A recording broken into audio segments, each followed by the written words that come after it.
Thank you.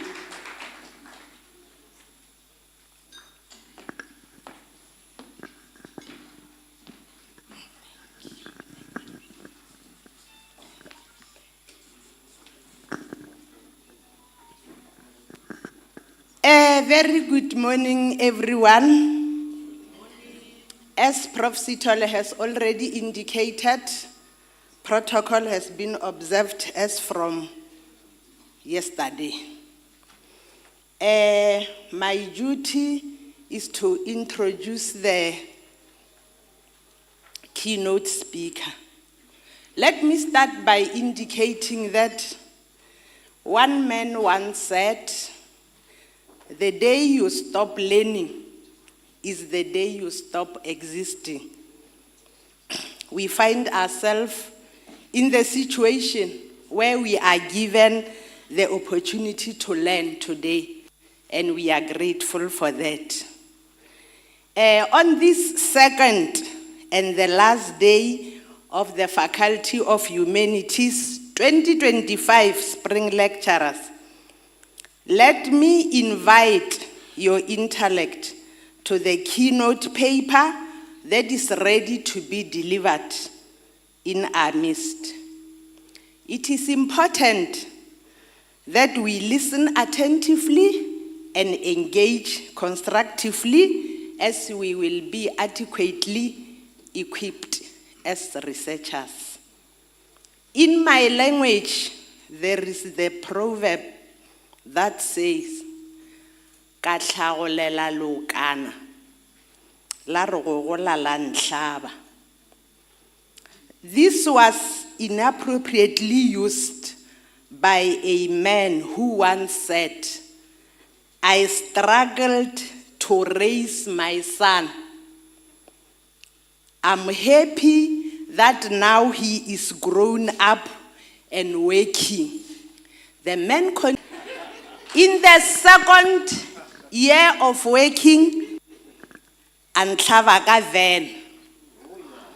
That is why I summon your intellect, so that we benefit from the presentation we are about to listen. Listen to the following points about our keynote speaker. She has 18 years of experience in senior management. She has served as a director of academic development and support. She has served as senior director of institution. She has also served as vice rector for academic quality and planning.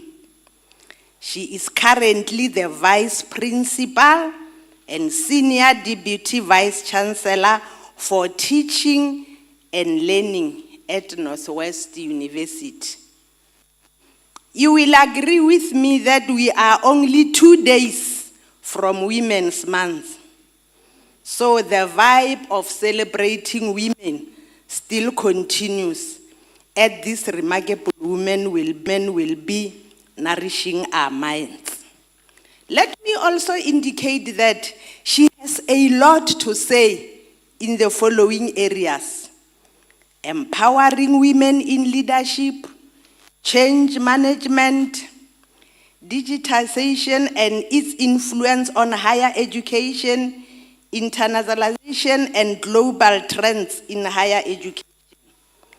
And today's paper is on building ethical futures, African leadership at the intersection of technology, knowledge and justice.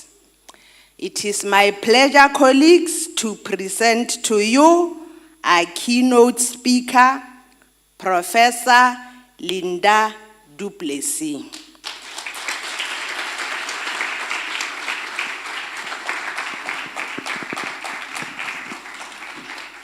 Thank you. Good morning to everybody, and thank you for the kind introduction.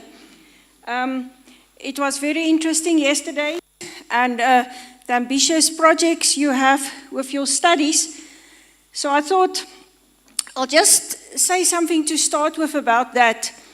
in 2003, and that was in information systems. And then I was still an academic, and I did a quantitative study.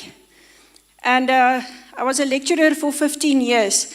And then in 2017, I had the opportunity to enroll for a second doctoral degree at the University of Bath. But this time it was in higher education management. And it was very, very different. But I fully agree. The day you stop learning existing. And it was great to do a second doctoral, besides all the work and the writing up and the criticism. But what I realized, and I want to share, when you look at a problem, you look at a problem through a certain lens. And you could hear that yesterday. And it's very important that you know the lens that you are looking at a problem. That can be your epistemology, it is the theory that you investigate, because two people can lenses and see different things. So make very sure that you can answer that question. The second thing is, you need to be able to answer one question. Why does this matter?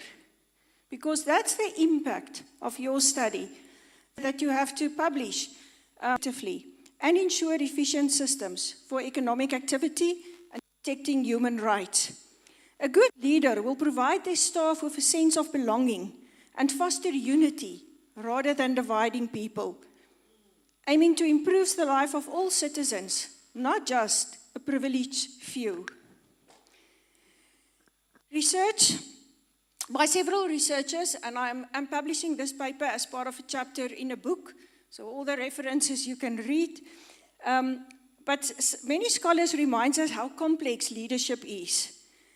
Today, leaders really face ethical dilemmas, such as academic dishonesty, inappropriate behavior towards staff and students, and tensions between professional ethics, caring for others, and institutional policies. Another dilemma that many institutions face today, if you see what's happening in Israel, in Gaza, in Russia, with Donald Trump. So when should universities speak up, and when should they remain silent? Should universities avoid collective positions to preserve academic freedom and open debate? Or do they have a moral duty to speak out when silence means complicity in injustice? Ethical leadership is about knowing when neutrality is no longer neutral. A major problem facing organizations today is the widespread lack of ethical leadership and behavior. It leads to a decline in trust, rising misconduct, especially when a country has a weak economy. So ethical leadership is more than simply following the law. Legal standards may not always align with what is ethically the right thing to do. While laws reflect ethical principles and are generally supported by society, they can sometimes fall short of true ethical conduct. In such cases, societal norms and legal compliance may diverge from higher ethical standards. This view on ethics, coupled with the tsunami of generative AI tools and rapid technological advances, puts a renewed spotlight on what defines good leadership. And the cost of unethical leadership is huge. There are many document cases in history, and legitimacy is established through multifaceted interactions between stakeholders and institutions. If you ask me, is this a legitimate institution, and why so?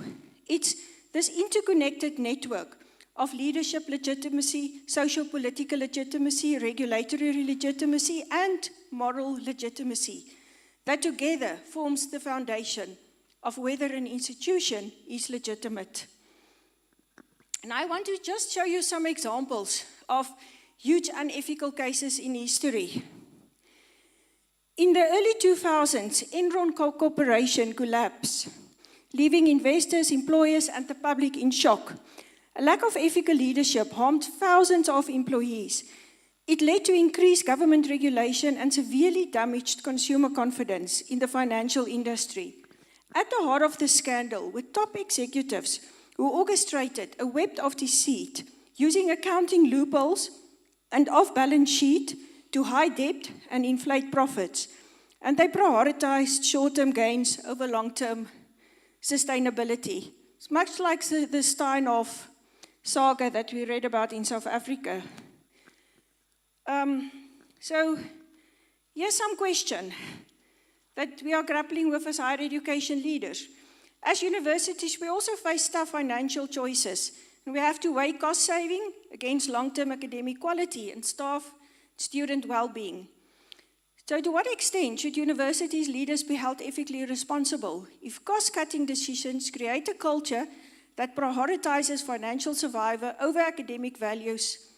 And do staff who comply with such a culture, are they equal or are they forced, or do they have a choice? And so that's sometimes the ethical dilemmas, that these questions do not have a yes or a no, or a simple wrong or a right answer. And remember I said at the beginning, you look at the things through different lenses. If you look at a certain problem through a management lens, you will see a different view when you look at that same problem through the eyes of a student. You will see a different view when you look at through the eyes of a stakeholder. This is one that really, you can read about that. It's very interesting. It's still ongoing. The British Post Office scandal, it's also called the Horizon IT scandal. It involves Post Office in the UK pursuing thousands of innocent workers for apparent financial shortfalls caused by faults in Horizon. That was the accounting software that was developed by Fujitsu. So between 1999 and 2015, more than 4,000 people were wrongly convicted of theft, fraud, false accounting based on faulty data. Others were prosecuted but not convicted. They had to cover the shortfall, so they had to pay back money they did not steal. There were court case, criminals convictions, imprisonment, loss of livelihood, homes, bankruptcies, stress, illness, family breakdowns, and this incident is linked to at least 13 suicides. And the Post Office insisted that Horizon was robust, and they failed to disclose the knowledge that they made aware that the system might have problems many years before this incident. So this leadership begs the question, is ignorance an excuse for bad leadership? So the Post Office leadership continued to prosecute staff even after doubts were raised about the system. So if you were in a leadership position, it's your company, would you prioritize protecting your company's reputation, or will you admit fault to seek justice for employees? The risk of maybe losing your company to undo the injustice. And I want to bring that closer to AI, because I know as universities we are all grappling with that, and I heard the use of AI yesterday. I use AI on a daily basis to improve some of my language. Should university leaders focus more on limiting risk, or should we encourage innovation? And I think it's more about how do we mitigate this and how do we measure this. But I will opt for encouraging the innovation. That is the guidelines that we have adopted at the Northwest University. Another example, in 2015, Volkswagen in Germany, there was a big emission scandal because all these laws about sustainability and gas emission came in, and they really imposed strict fines for companies that did not apply. So they deliberately installed software in their diesel vehicles to cheat the emission tests, making them appear environmentally compliant, while the vehicles were actually emitting illegal level of pollution. This deception was approved by top executives. So that really reveals a deep-rooted culture of unethical leadership and the prioritization of profits over public health and environmental responsibility. So this scandal underscores the critical need for ethical leadership, for transparency, and for corporate accountability to safeguard public trust and to look at environmental integrity, which is very high on the global agenda. And this is really sad, because this is the inculcation of a culture in which unethical options becomes the easiest route to do business. So here's a question, and you might walk into this one day. When a deep-rooted organizational culture normalizes unethical practices, you know, when you walk in, you see something wrong, and the people say, but that is the way we do things here. Should individual employees who follow such norms be held accountable, or does the responsibility solely rest with the leadership who cultivate and sustain the culture? Can be an interesting debate. Make it even closer to home. When unethical behavior becomes normalized and rationalized within an institution, to what extent is it then possible for an employee very low in the ranks in that system to act differently without risking their careers or futures? We also read about that every day, where a person knows my salary sustain my whole family, but I'm aware of an unethical practice. I might be a whistleblower, but I might also lose my job. What's the right thing to do? So these are really very complex issues without simple answers, because somehow we find ourselves where people are not protected when they want to do the right thing, in some cases. And that's the responsibility of ethical leadership, because you can't be a leader without followers.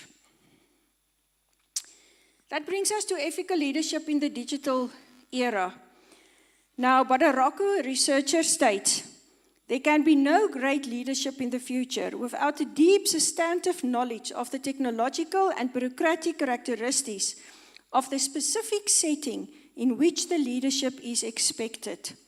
So when you bring in AI, for example, into an institution, it's not just about adopting the technology, but it's how do you adopt the technology and make sure you uphold the ethical standards. So you have to prioritize technological innovation with responsible organizational behavior and protect the core academic values. Let's talk about generative AI. I mean, it's increasingly into our systems, into pedagogy, and safeguarding this against misuse, preserving trust and credibility becomes crucial. So academic integrity must function as a foundational principle.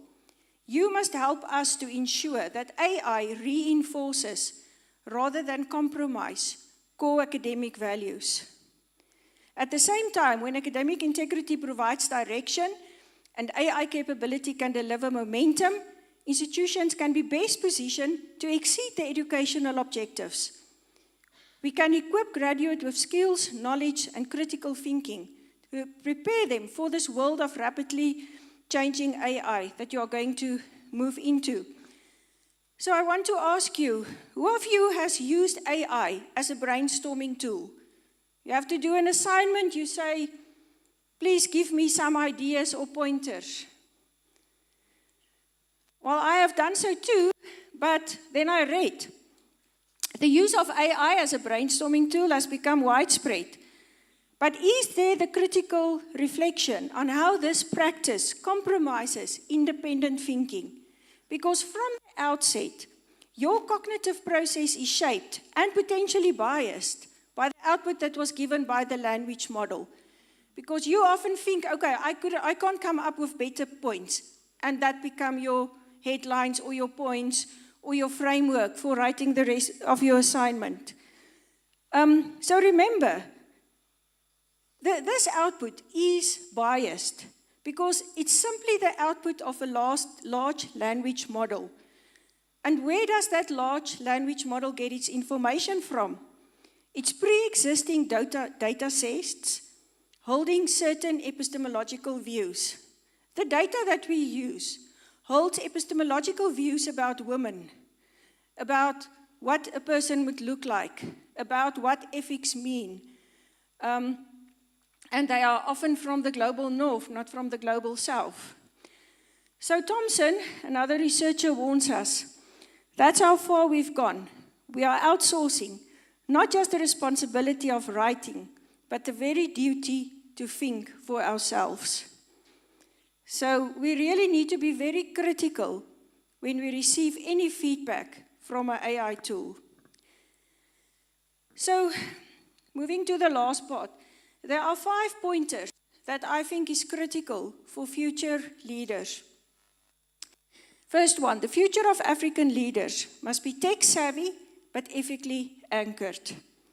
A digital leader is a transformative leader who focuses on proactive engaging, leveraging and navigating the uncertainty of emerging technologies. You do not necessarily need the deep technological expertise, but you must have the right culture and the right mindset, characterized by adaptability, non-linear thinking, and curiosity to learn and innovate. You must be a facilitator of change. African leaders must evolve beyond political or institutional authority to become visionary stewards of digital transformation with an unwavering commitment to ethical and inclusive innovation. Social media has taken over the world of media, and we see newspapers closing. Social media has transformed the distribution of news. You are aware of all the fake news that we read about every day, which is going to become worse because I think soon AI will be able to mimic people's voices, so you will get voice notes which are fake. So you must know that social media is shaping how information is produced, how it's distributed, and how it is consumed. You must also know that you are only fed certain information based on what you read. So it's more and more important that leaders and followers own their own narrative. You can't wait for someone else to tell your story anymore because it will be told in a certain way. So leaders of institutions need to own their narratives, their personal and their professional narratives. That will be necessary for them to maintain trust and legitimacy.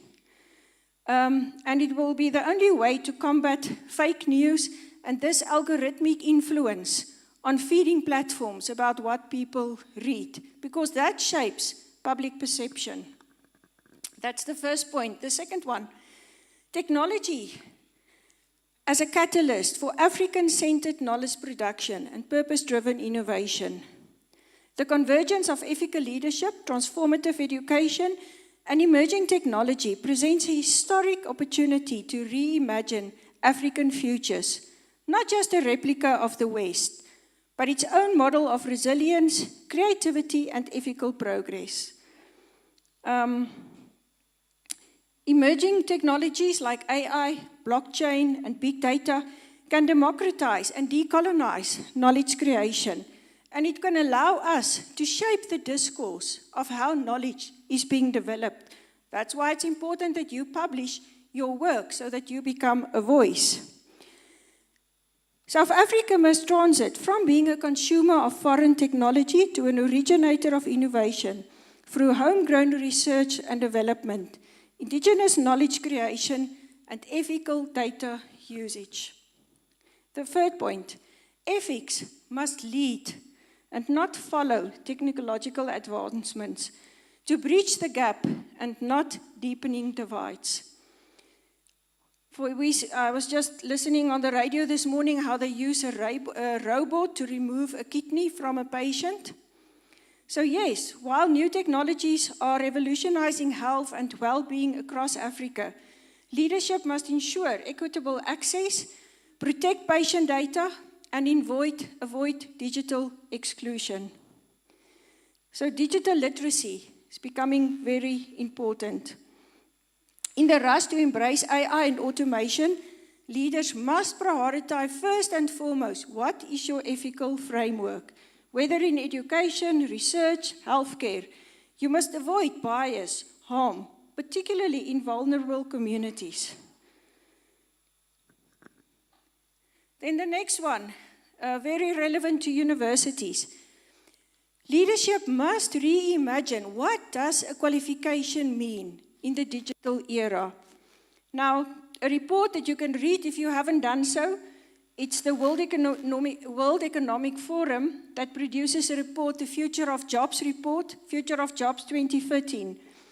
And this report found that broadening digital access is to be the most transformative trend 60% of employers indicated it will have a major impact on their organizations by 2030. So, the skills demand in the workplace will look different. Technology is predicted to be the most divergent driver of labor market changes. Broadening digital access, it will create and displace more jobs than ever in the history. In the next 5 years, the indication is that 19 million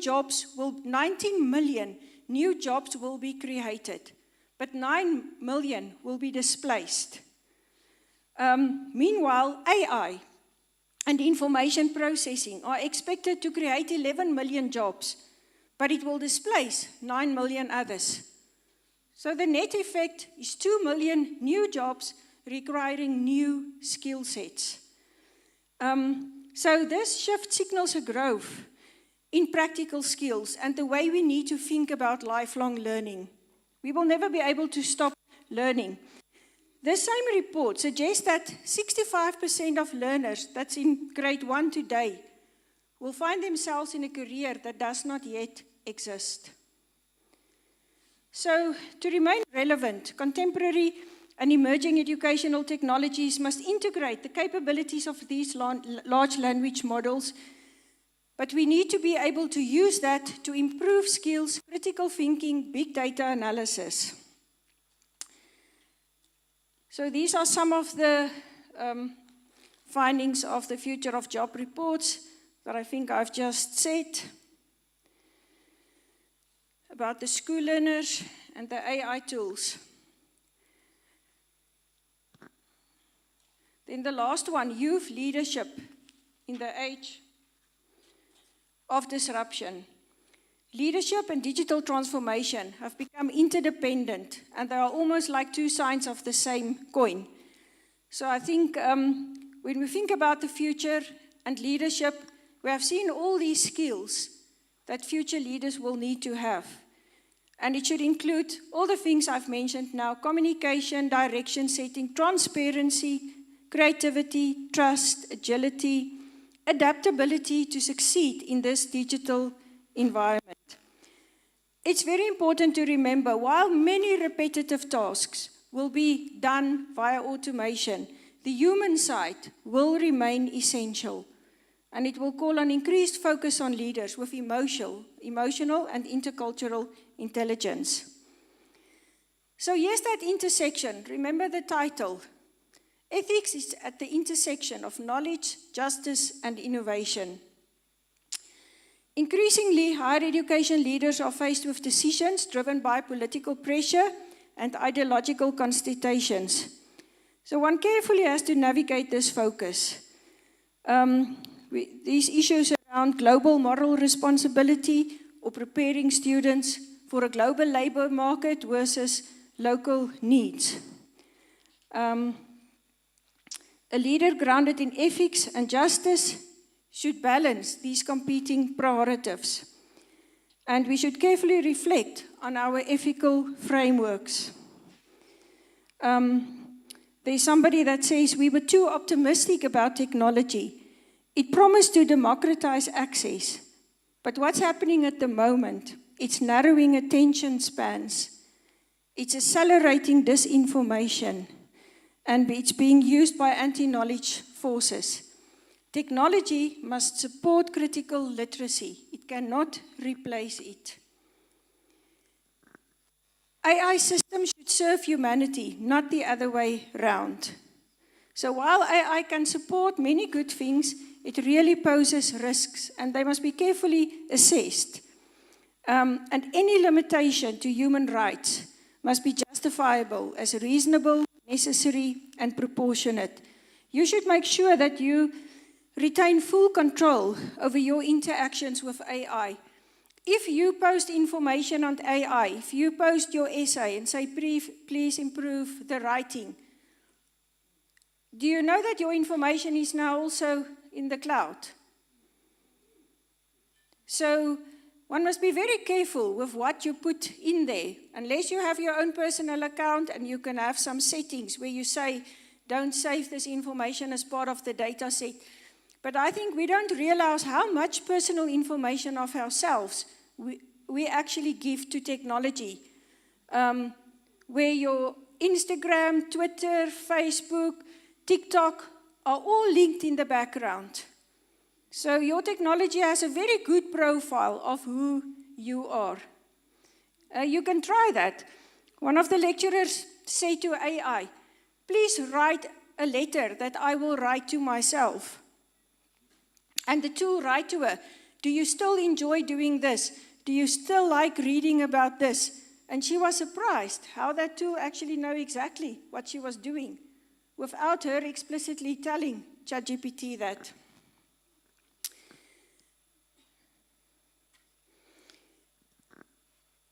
One of the pressing challenges that future leaders of academic institutions will have to navigate is the growing pressure from political forces to influence us what can be taught and what can be studied. Did you follow the recent example between Donald Trump and Harvard, where Donald Trump is taken away a lot of funding from Harvard University if they don't change their curricula and the type of students they admit? So, President Donald Trump told Harvard, if they fail to stop being anti-Semitic and unless they cap their foreign student enrollment, he's going to cut their funding. So, this academic freedom that we say we have is really a paradoxical space between ideology, a moral obligation, and the personal view of the leader that really in the long term will determine the future of universities. At the same time, the digital age has transformed the landscape of higher education. Information is now more accessible than ever. Academics debate that once took place in a campus now unfold in the public space, often on real-time social media. So this visibility is good. It can empower broader intellectual discourse, but it also exposes universities to amplified political scrutiny and ideological polarization. So regardless of country, discipline, or ideologies, leaders will have to have a strong ethical framework at the intersection of technology, knowledge, and justice to shape universities going forward. New leadership skills should focus on navigating the complexity, foster cultural alignment, and adopt innovative management approaches. And I want to conclude.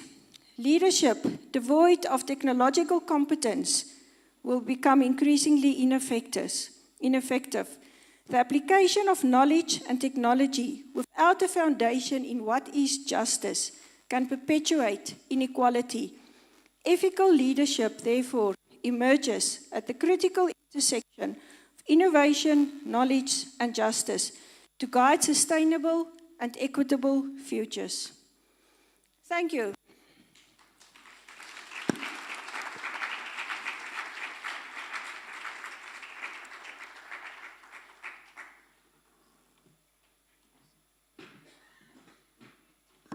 Shall we have another round of applause for Professor? Another round of applause. Let's sustain it until she takes her seat. Thank you very much. Thank you very much for the presentation. At this point, I'm going to ask Prof. Rafapa to ascend the stage, come to the podium, and provide an appreciation of the guest speaker's presentation. Professor Rafapa. Another round of applause. Another one. Thanks, Professor. Thanks so much. Professor du Plessis, very few in this house can imagine how difficult it can be to get hold of Professor Linda du Plessis. They don't know a secret that I booked you 3 years back to come and be with us today and give the keynote. Professor, I'm not going to talk much. I'm known for loving to talk. I'm not going to do that today for fear that after you have fed us with ambrosia, ambrosia being the food of the gods from higher up on Mount Olympus, as we are told in classical culture, I do not want to mar the taste of the ambrosia with junk spice. There are seeds of thought, seeds of enlightenment that I'm just going to touch on briefly. I never thought anyone can make me think until I heard your keynote speech, Professor. I thought I was thinking, now I've started thinking. Ethics has to be at the intersection of justice, knowledge, and technology. Reticence in leadership veils complicity. Reticence not in the literal sense of being quiet where you are supposed to talk as a leader and where you are hesitant about infusing values in your leadership style. Reticence on a bigger scale, I've learned, and now I'm thinking, where being technology savvy without being ethical is actually tantamount to being reticent. In other words, you allow technology to be intractable, to turn into a Frankenstein monster that you have to tame and fail to tame until your creation tames you and drags you by the nose. That I've learned. I've started to think, Professor. I've started to think. A single problem can be looked at using different lenses. For me, this is very edifying. I'm more assured as someone working naturally in the context of leadership. I'm more convinced than ever before that a leader who keeps quiet where there is a need to speak is not an ethical leader. A leader who does not cling to values but pronounces decisions to please, is not a leader.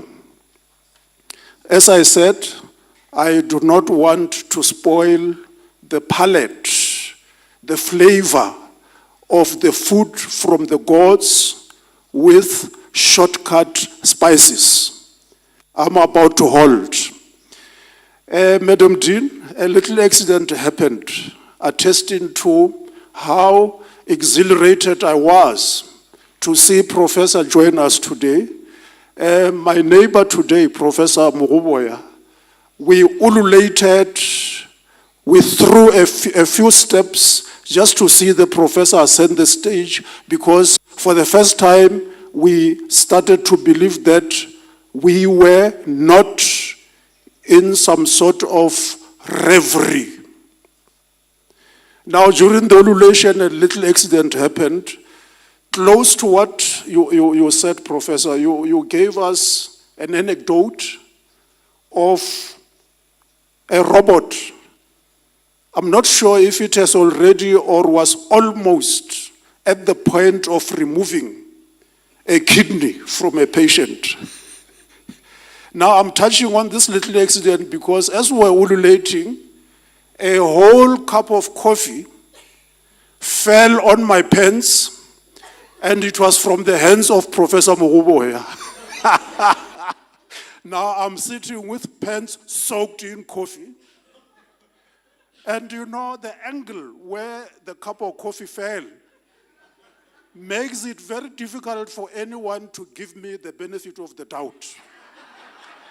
Because it was so close to the kidney where the robot nearly did a mess. I thank you, Professor.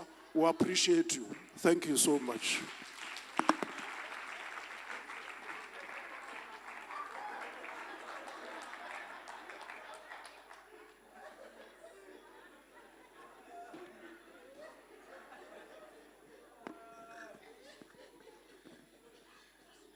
Thank you, Prof. Rafapa. I think the justice we can do to that appreciation is just to give another round of applause.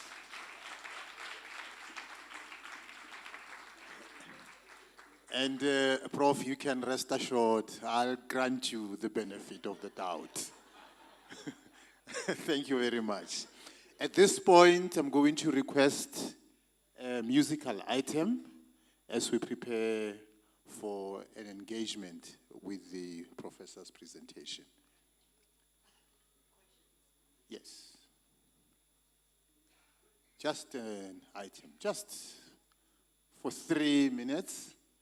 And as we about to enter that space, shall I request that I'm not going to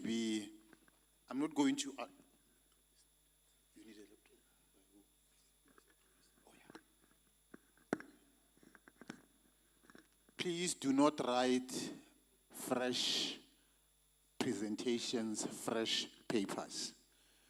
All the papers that are going to be delivered and have been delivered the abstracts have been assessed, etc.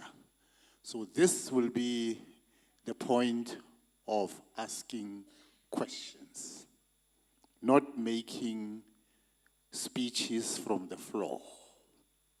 We have that, isn't it? We have that. You don't seem to agree. I want us to agree on the ground rules before we proceed. I'm not going to allow speeches on the floor. I'm going to allow comments and questions. And on that note, whether we agree or not, I'm going to be dictatorial. We shall start the process. We have a roving mic. Dr. Tau has a roving mic, and there's a question there or a comment from Prof. Ntombela there. And I see Dr. Mashiani. And then I see, yes, there's a question from that. I can't see who you are, but I recognize you.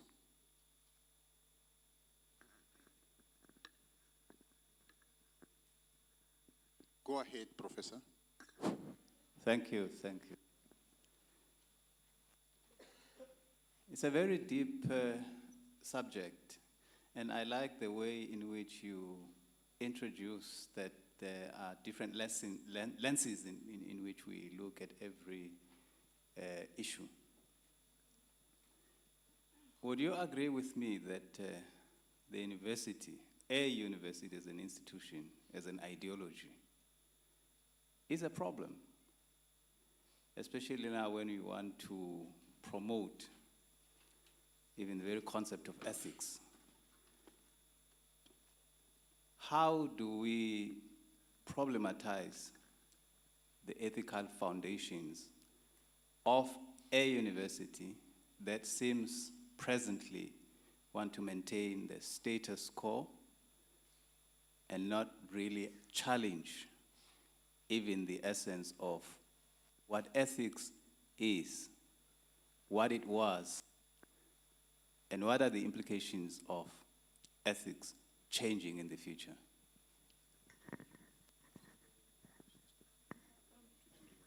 Well, I think I'll deal with this question because it's a loaded question. And I don't think there's an easy answer. That brings us back to what defines ethics. And first of all, I think we need to distinguish, is it a public or a private institution? If there is a private Catholic Greek institution, does that institution has a right to exist?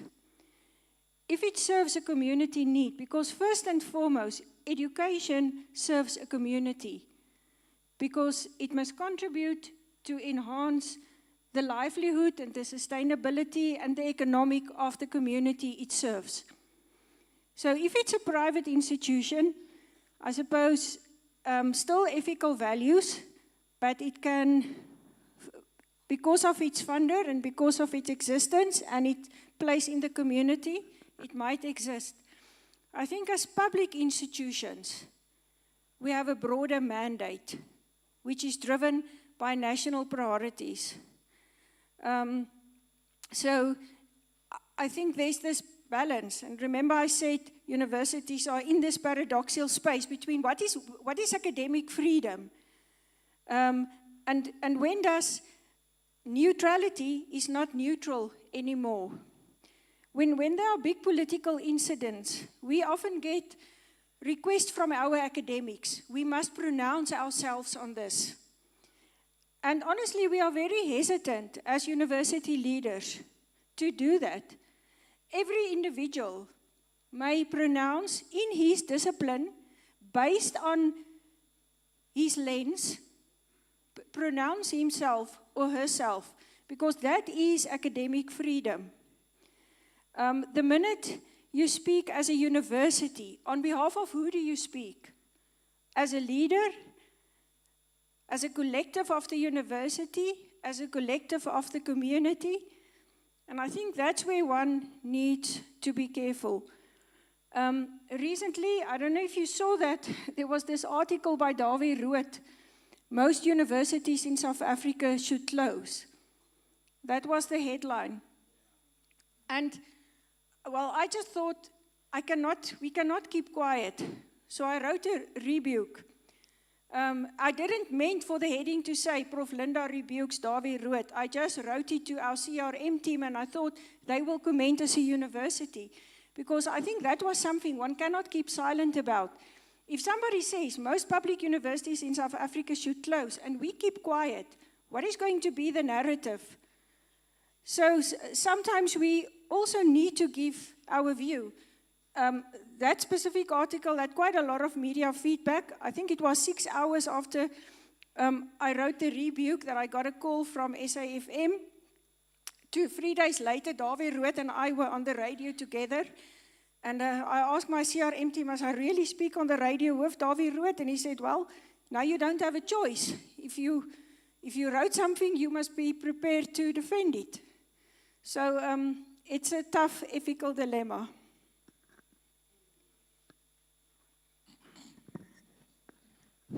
Thank you. Thank you. Dr. Mashiane. Thank you so much, Prof. Mashiane. My question is based on, partially on the response by Professor Rafaba. In his response, he said that a leader who keeps quiet when she, and I underline she, when she's supposed to speak, is not an ethical leader.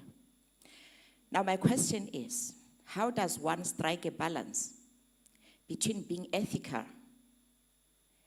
by avoiding being complicit to unethical behavior while continuing to provide allegiance or patriotism to your leadership? Thank you. Thank you very much. Yeah, that's a very thin, fine line, and we recently had such a discussion in one of our August month Women in Leader discussions, and I think the first question one should always ask yourself, if you are in any debate, will this still matter 3 years from now? So is it a matter of preference or is it a matter of principle? We often find debates in the media which are very petty or personal, where people attack people. I think it's that first distinction, will it matter 3 years from now, yes or no? Is it does?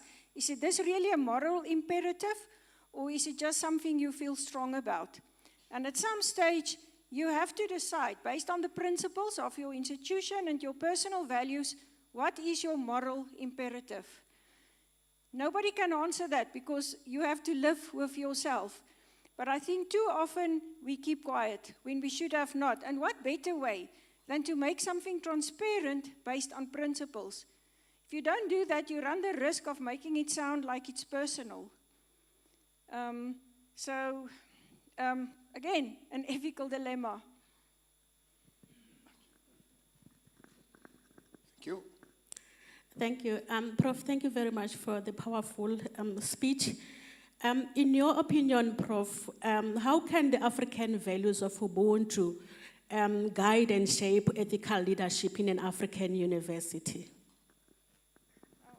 That's such a critical question. When I first submitted my first draft, I'm now already with version 3 of the chapter.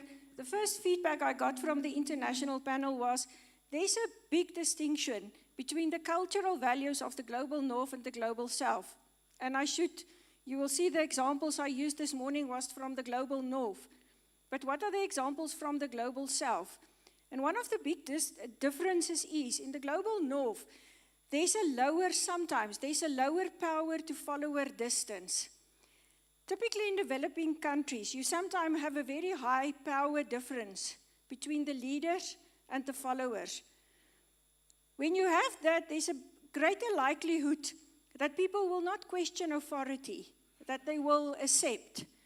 So I think we need to make the power distance closer, because when there's that, there's more transparency, and leadership and followership must both become global stewards. And I think that's the spirit of Ubuntu. There will always be a power distance. There are situations where you need a leadership. Somebody must take a decision and take action. But if that distance can be closer, that people can hold one another accountable, and we have this global stewardship where ethical frameworks are owned by both the leaders and the followers in making a difference and speaking up for vulnerable communities, we can make a difference. Personally, I think one of the big things we see in history is we now sit with this AI. We sit with technology innovation. Does it deepen the divide, or does it serve our vulnerable communities? You can answer the question. I think if it deepens the divide, we are in trouble with the way we're moving. We now need to use technology, to use innovation, to reduce inequality, not to deepen the digital divide. I think that's also something we recently had a big debate at our university about that. Should we buy ChatGPT licenses? At our university, we purchased almost 4,000 MindJoy licenses now in engineering and accounting and in psychology. It's an AI tool that is populated with the text, with the curricula, and it acts like a personal tutor. The minute you start buying things, you exclude people, because then only those who can afford it can benefit from that. In that way, you actually deepen the divide. So we as institutions have to make sure that whatever solutions we now propose, it's accessible to as many people as possible.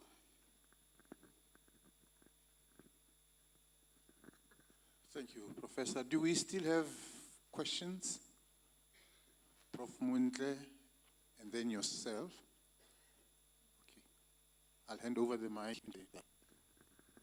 Thank you very much, Chairperson of the session. My question relates to knowledge production from the African standpoint. Question, but I think what you have listed now can be a perfect title for 2 or 3 PhD studies. Because that is what we need to grapple with. That is the questions we need to answer. You can test ChatGPT and Grok that UP is now translating all their abstracts of their articles into all the indigenous languages with AI. Now we need to build that language corpus with indigenous languages so that it improves the data set of the language. And that's a collective responsibility that has to be done through studies and I think worldwide in South Africa, the Center for Digital Humanities. In humanities, my name is for this question I'm about to ask is what has been asked in written pieces by different people, so I should say great minds for real. But perhaps let me start by making an example. Prof. Madade, in one of his stories, emphasized that in the University of Limpopo, when computers started being introduced, they have a boycott of computers, not because so it was a revolution.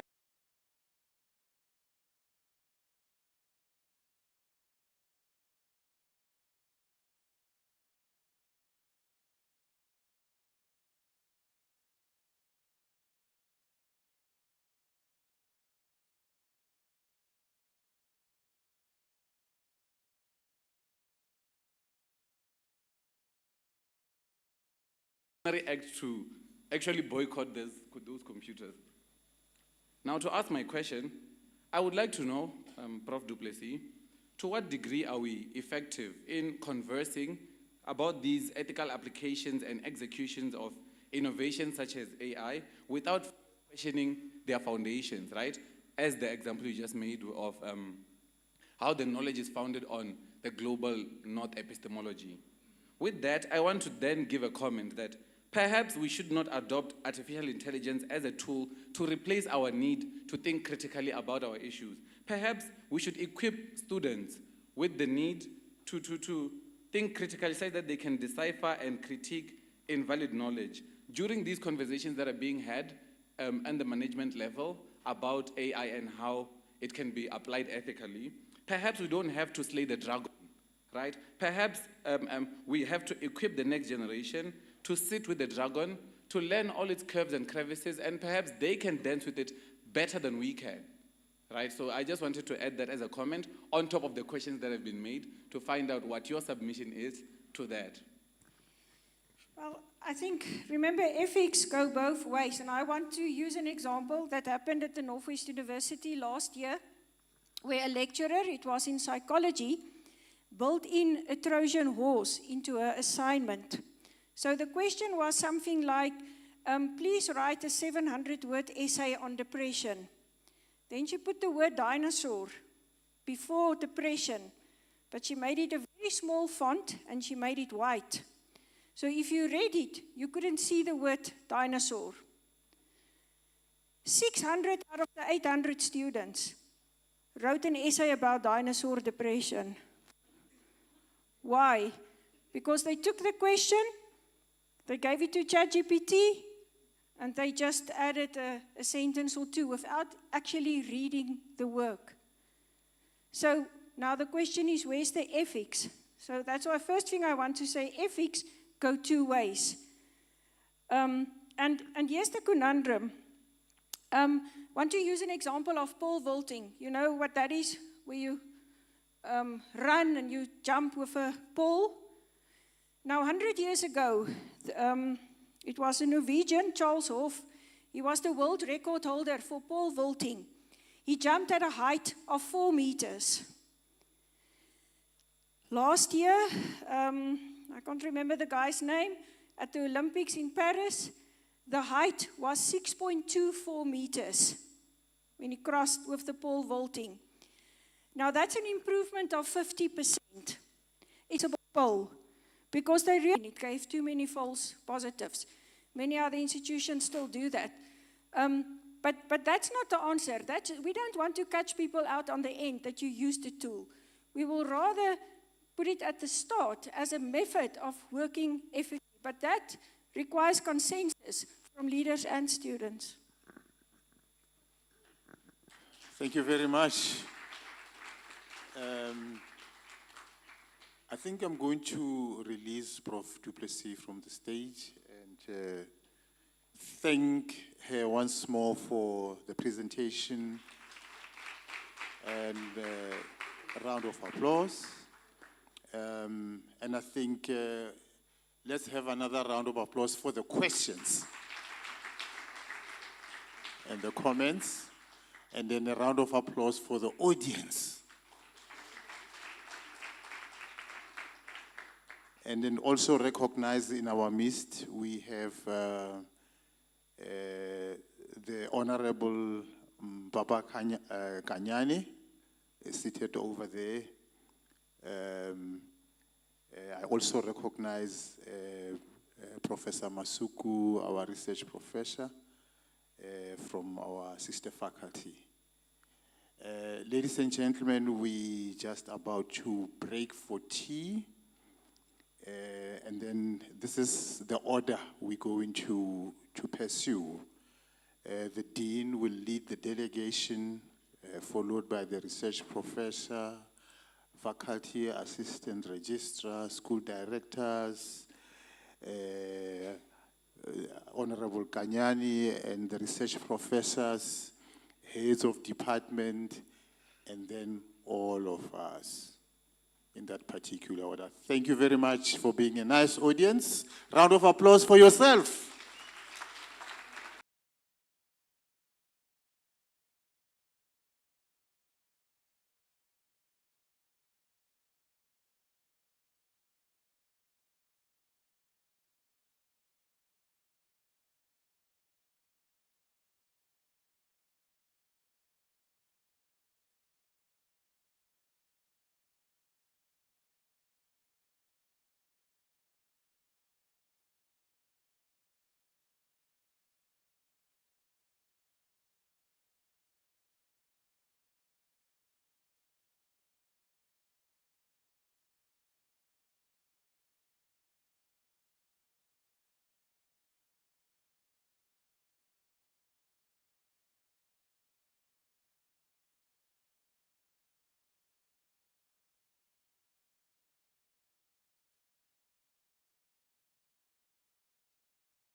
this morning. The title of my presentation is Reimagining Gender Norms Through Campus Radio, which is an analysis of Radio TEF and Univen FM's role in shaping female students' identity, inclusion, and empowerment. Gender norms are known as the unwritten rules, or rather social rules, which usually go hand in hand with cultures, which are usually defined or placed upon different genders, and they are known to have a negative impact on females, and I will explain why. Some examples of gender norms we see, they will say, women are known as caregivers, women are soft, they are nurturers, while men are known to be strong, masculine, and they should take upon leadership roles. So, in this presentation, we'll be focusing on how the role that campus radio plays on challenging these gender norms, or rather reshaping them in order to include women, in order to empower women as well. So these traditional gender norms have a negative impact on females because they often result in gendered stereotypes, gender inequality, which makes it difficult for females to be empowered and well represented. Well, with gender norms, I can argue that they often stereotype women, or they often do not represent women well, because now they are known to be weak. They cannot participate in leadership roles or positions. So this is an ongoing issue. I can also argue that issues of gender, such as gender inequality, gender stereotypes, and all are currently ongoing issues in Africa, in South Africa, and globally, but mostly focusing on Africa and South Africa. So, these gender norms affect female students' participation and representation, giving an example in higher education, which in turn affects certain situations like their career choices. So when, for example, a female student, usually when learners are in grade 10, 11, and 12, they're exposed to a lot of career expos, career exhibitions, and all that, whereby they are given opportunities to choose and select. And most of them end up in positions whereby they dream of becoming things like a pilot, an engineer. When they come to the university and they meet these social norms, now people are asking them, why did you choose this? This is more suitable for men. They now become affected negatively. They now affect the participation that in those certain careers, and therefore it is going to ruin their representation in those careers. So, on the other hand, campus radio is a medium of communication that is characterized by its easy access, affordability, inclusion, community engagement, and easy access to students. I'm not saying that campus radio does not have its own disadvantages or challenges, rather. However, it is a medium of communication that is readily available for students. It can offer community engagement, and it mostly focuses on students. So that's why we chose it for the study. And then it makes it critical to explore the effectiveness and the role of campus radio stations in challenging and reshaping gender norms that influence female students' identity, inclusion, and empowerment using Radio TEF and Univen FM at the University of Limpopo and the University of Venda. The reason we chose University of Limpopo and University of Venda is because the study is focusing on Limpopo, the province of Limpopo, as an underdeveloped province in South Africa. So we focus on universities that are in Limpopo, which you know it's University of Limpopo and University of Venda. And then the aim of the study is to explore the role of Radio TEF and Univen FM in reshaping gender norms that influence female students in Limpopo, South Africa. I noted down 3 objectives. The first one is to examine how Radio TEF and Univen FM address gender norms in their programming for female students in Limpopo, to describe campus radio's role in shaping female students' identity, inclusion, and empowerment, and to assess the influence that campus radio's content has on the students' perceptions of gender norms. This theory of the study that we'll be focusing on, I'm sorry I didn't highlight it, is the feminist media theory. The reason for the feminist media theory is because it focuses on how media platforms reflect and shape gender dynamics and inequalities in order to challenge and reinforce them. So this theory focuses on how different kinds of media platforms shape, or rather, what can I say, address the gender issues, gender dynamics, in order for them to be challenged, to be reinforced, or to be reshaped.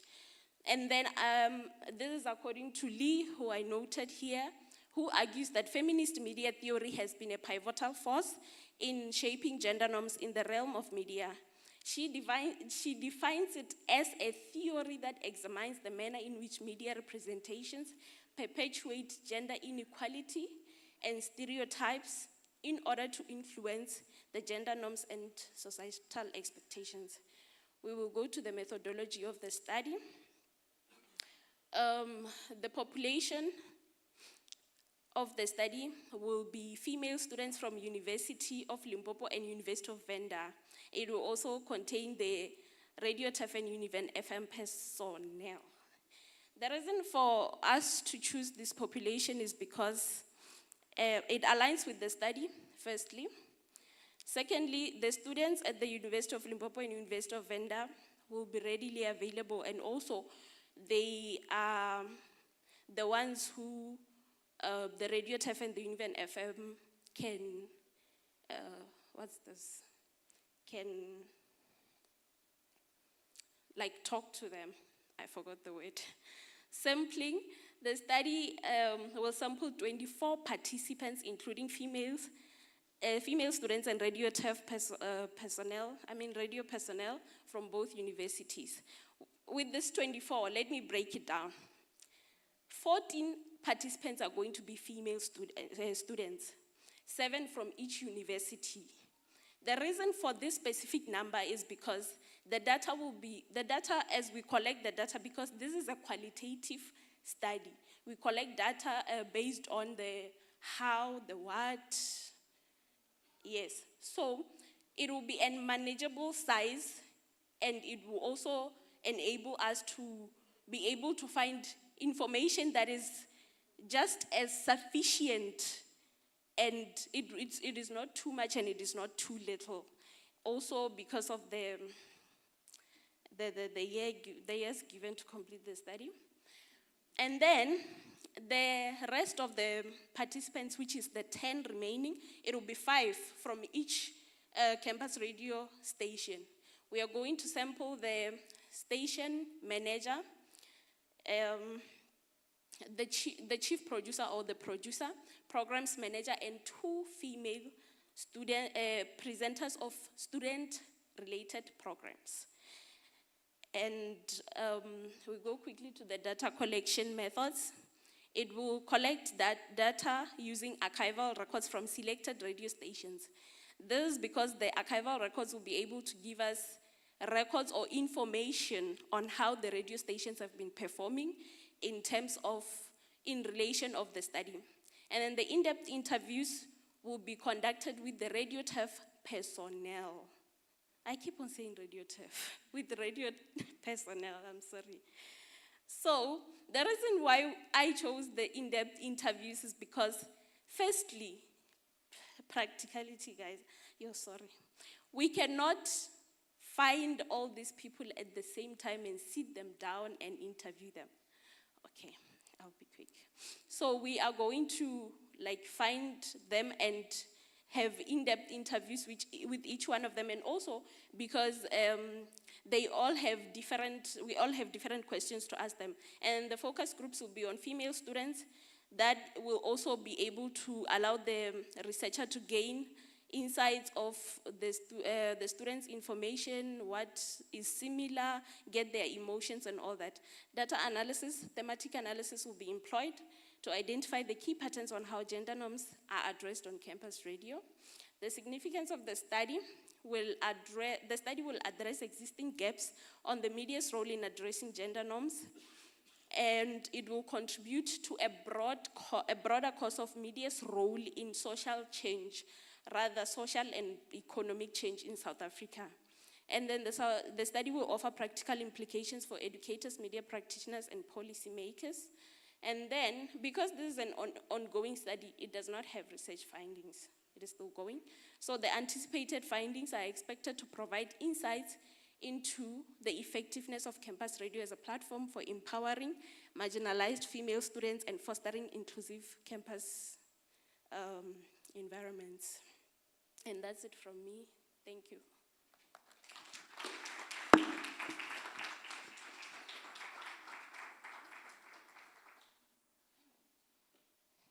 A round of applause.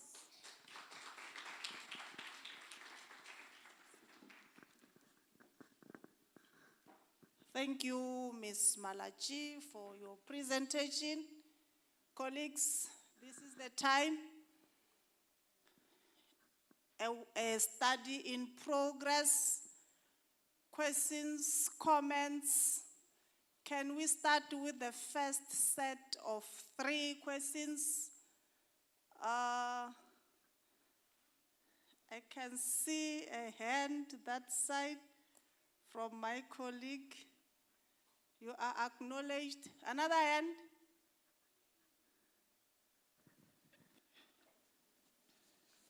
Okay, Ms. Malach, well done, good for you. It takes a lot to present in front of your supervisor, I think. I have a few questions, maybe it's clarities. It's not clear what your research design is and research methodology. The research design, you didn't say if the study is a narrative inquiry, it's an interpretative, it's a phenomenology. Maybe you'll clarify since it's still ongoing. This might be a philosophical question and you might need to consider it.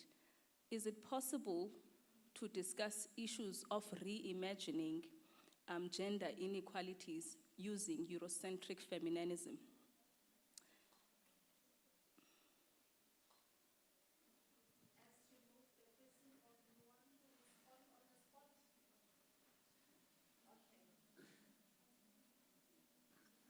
Can you please enlighten me on the Feminism, it comes from white women, predominantly when it's discussed. So you are in an African province by African people. Technically, we are Africanist by default. So these things, we learn them when we go to university. Now I'm asking Uguti, is it possible to discuss matters that reimagine gender norms by divorcing our Africanity or our Africanist birth? So for example, I'm a woman, I'm supposed to give birth, and I want to give birth, and I want to get married, and it's okay for me to want those things. But feminism will say, that's because I've been conditioned to want those things. But I'm also a Xhosa woman, so if I'm radio, I don't want to discuss look like that because it's a men's topic, and I'm comfortable with being a men's topic because I know nothing about it. Listeners, if they can note them down, they can also help us with that so that we sample the students that will be suitable for the study, that will be able to give us information that will help the study. Thank you.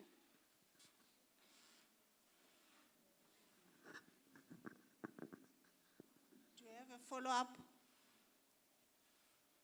The stage is still yours. Do you still have a follow-up? Use non-random sampling. Thank you.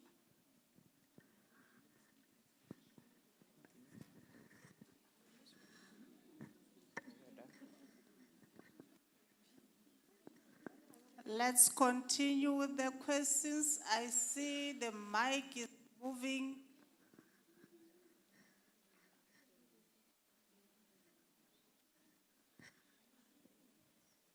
Okay.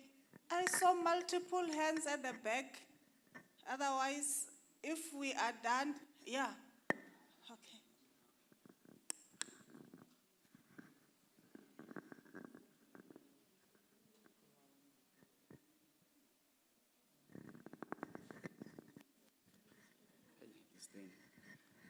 Thank you, Ms. Malaji, for the wonderful presentation.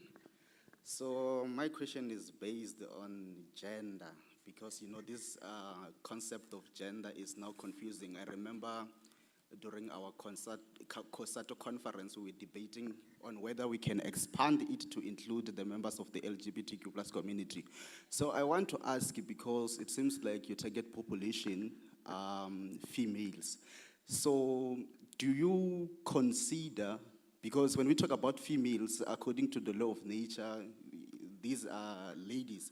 So do you consider members of LGBTQ plus who don't identify themselves as females or males, but according to the law of nature or biologically are females? And another thing, lastly, it seems like you already have a number or maximum number, which is 14, as you mentioned. How did you come with that number? Did you use a certain calculator? Because if you're using purposive sampling, you can't tell that you're going to interview 14 people because you're not sure whether you'll get that specific number. But it seems like now you have that number already. How did you come with that number? Thank you. Okay.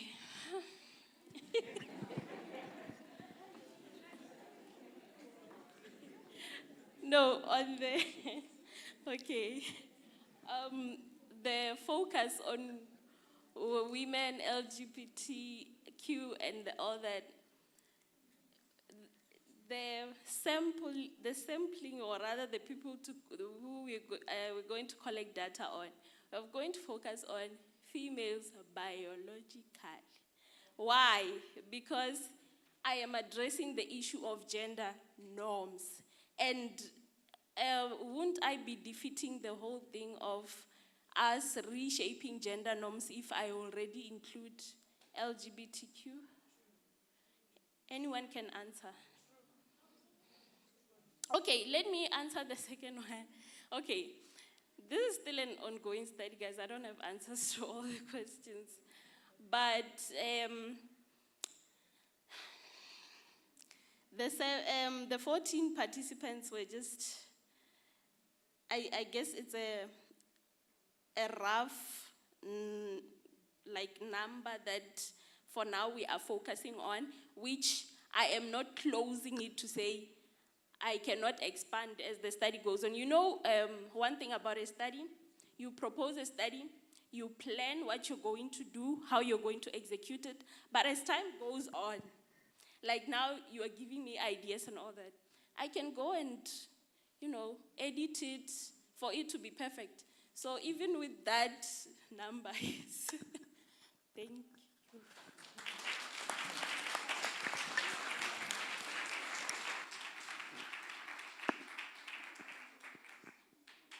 Thank you. Another round of applause.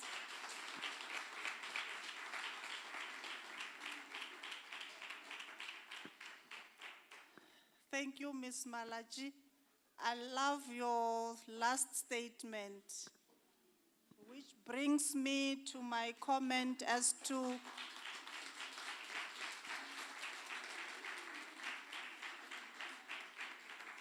we are not criticizing your study, but we are advancing constructive criticism so that at the end of the day, that study represents you well.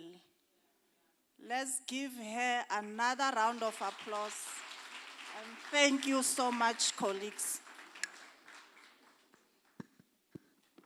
Let's go to the next presenter, Ms. Malaji, NB. Let's encourage her as she ascends the stage. Let's do that until she reaches the podium.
There we are. Over to you, Ms. Malachi.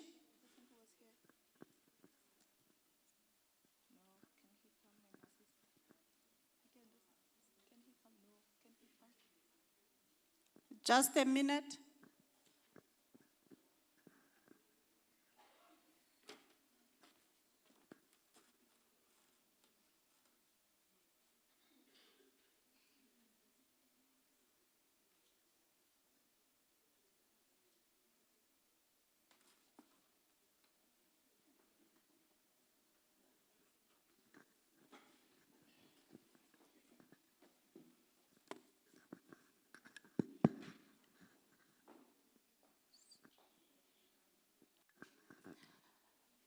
Thobela Kolocha,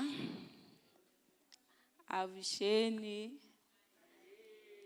Good morning, colleagues. It is a privilege for me to be here today.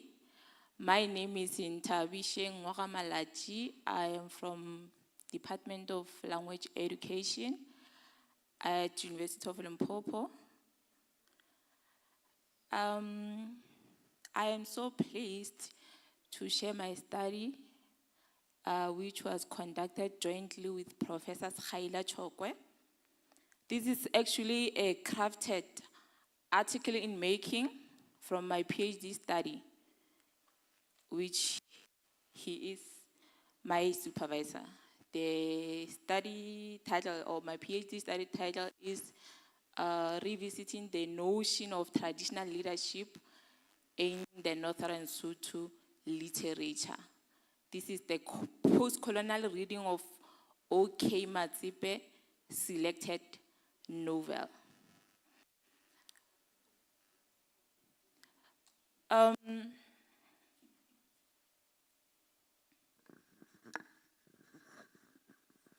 Our presentation delves much into a topic that is not just academic, but is deeply personal and contextual for us. Contemporary challenges facing the Bapedi chieftaincy.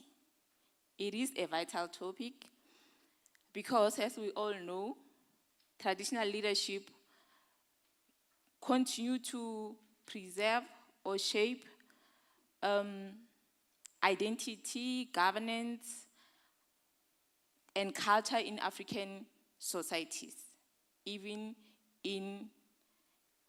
when it faces the immense pressure within the Western democratic state.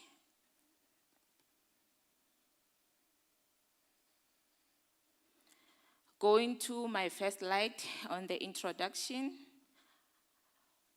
So, as this slide suggests, traditional leadership has always been the bedrock of African societies. So for the Bapedi, the chieftaincy is far more than a political office.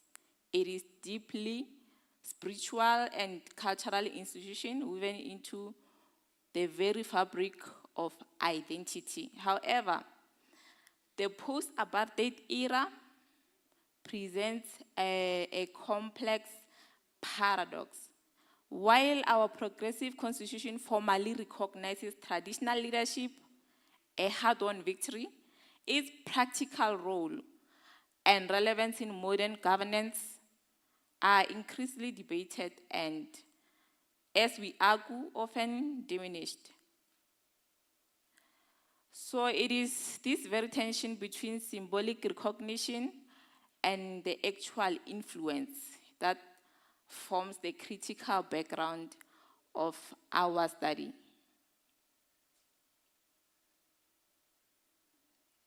Moving to the problem statement. This tension leads us directly to the core problem that this study addresses. We are investigating this profoundly contested space that Bapedi chieftaincy now occupies. Our central questions were how do these leaders function on a daily basis when their traditional authority has been significantly reduced? How does their day-to-day reality look like? And perhaps more importantly, how do they strategically navigate to the complexities of a constitutional democracy while still working to preserve the cultural legitimacy?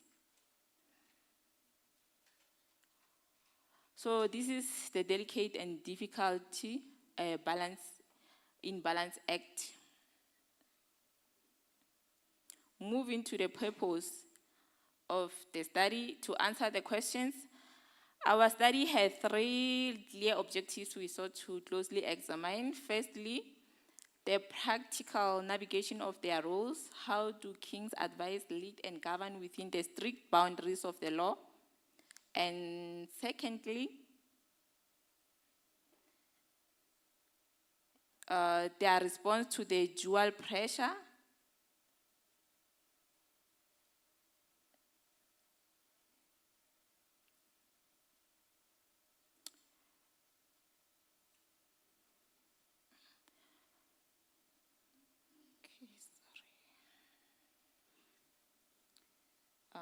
Sorry.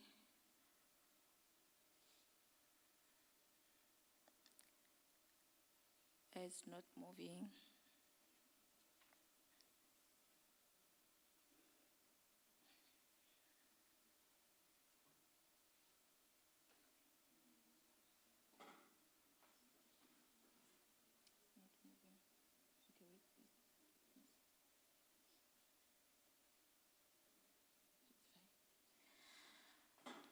My apology. On the purpose, the question that we try to answer with this study, we sought to closely examine, firstly, the practical navigation of their roles. How do kings advise, lead, and govern within the strict boundaries of the law? And secondly, their responses to the dual pressure of the reduced political power and the ongoing erosion of cultural practices. Is it resistant, adaptation, or resignation? And thirdly, we wanted to measure the level of agency they still possesses. How much real power do they have to influence outcomes for their community within post-colonial structures? Then for the theoretical framework, we did not approach this study from a neutral standpoint. We grounded our analysis into 2 powerful frameworks. Firstly, it is Afrocentricity. And this was crucial for us because it allowed the study to center African worldview and epistemologies. It forces us to understand the study from the African worldview. It forces us to understand traditional leadership on its own terms, not through a Western lens. And secondly, we followed post-colonial theory. And this framework gives us the tool to reveal the colonial residues still embedded within our current governance system. And it helps us name and analyze the persistent clash between Western legal system and African customary system that continues to create tension today. So for the methodology, we followed a qualitative approach designed for depth and nuances rather than breadth. We conducted an in-depth, semi-structured interviews with 3 purposefully selected Bapedi Kings. We selected them for their specific experience and leadership context. And this was supplemented by the careful analysis of key documents, policy papers, historical records, and court documents were relevant. And I must emphasize that adhering to strict ethical standards was paramount, but so was respecting intricate cultural protocols. Building trust and engaging with these leaders within the utmost respect was the foundation of our data collection. So back to the main question, which is the challenges facing the Bapedi chieftaincy in post-apartheid South Africa. This is the summary of our findings thus far. As I have already mentioned, this is an article in making. So to our findings, which were both dark and complex, our kings reported a consistent marginalization from municipality and local governance. They are often consulted as an afterthought, if at all, and furthermore, internal succession.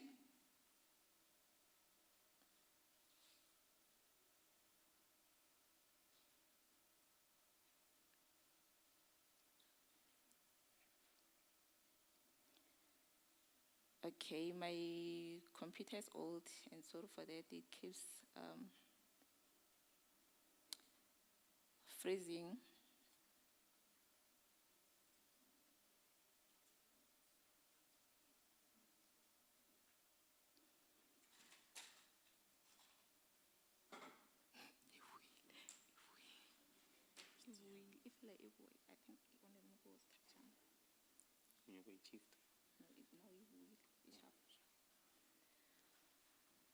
Okay, sorry about that. Our kings reported a consistent marginalization from municipality and local governance. They often consulted as an afterthought, and sometimes they are not even consulted.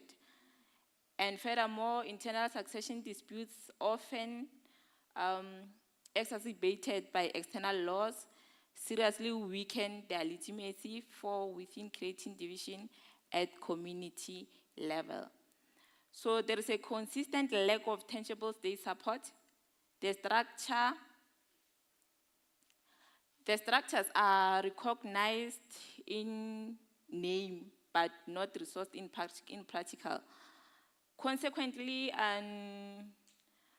what we see is that their cultural authority is increasingly symbolic. It is revered in ceremonies, but is often stripped of practical power in day-to-day governance and decision-making. So that was actually the summary of the responses that we got from the kings that were interviewed. As I've already mentioned that this is an article in making crafted from my PhD study, which is written in Sepedi. They were questioned in Sepedi, and even their responses are in Sepedi. So that was just a summary for you so that you can be able to make input to my article. But I'll be reading out those responses in the language that they provided. So this is the response for Kgoshi ya Mathomo, which is king number 1.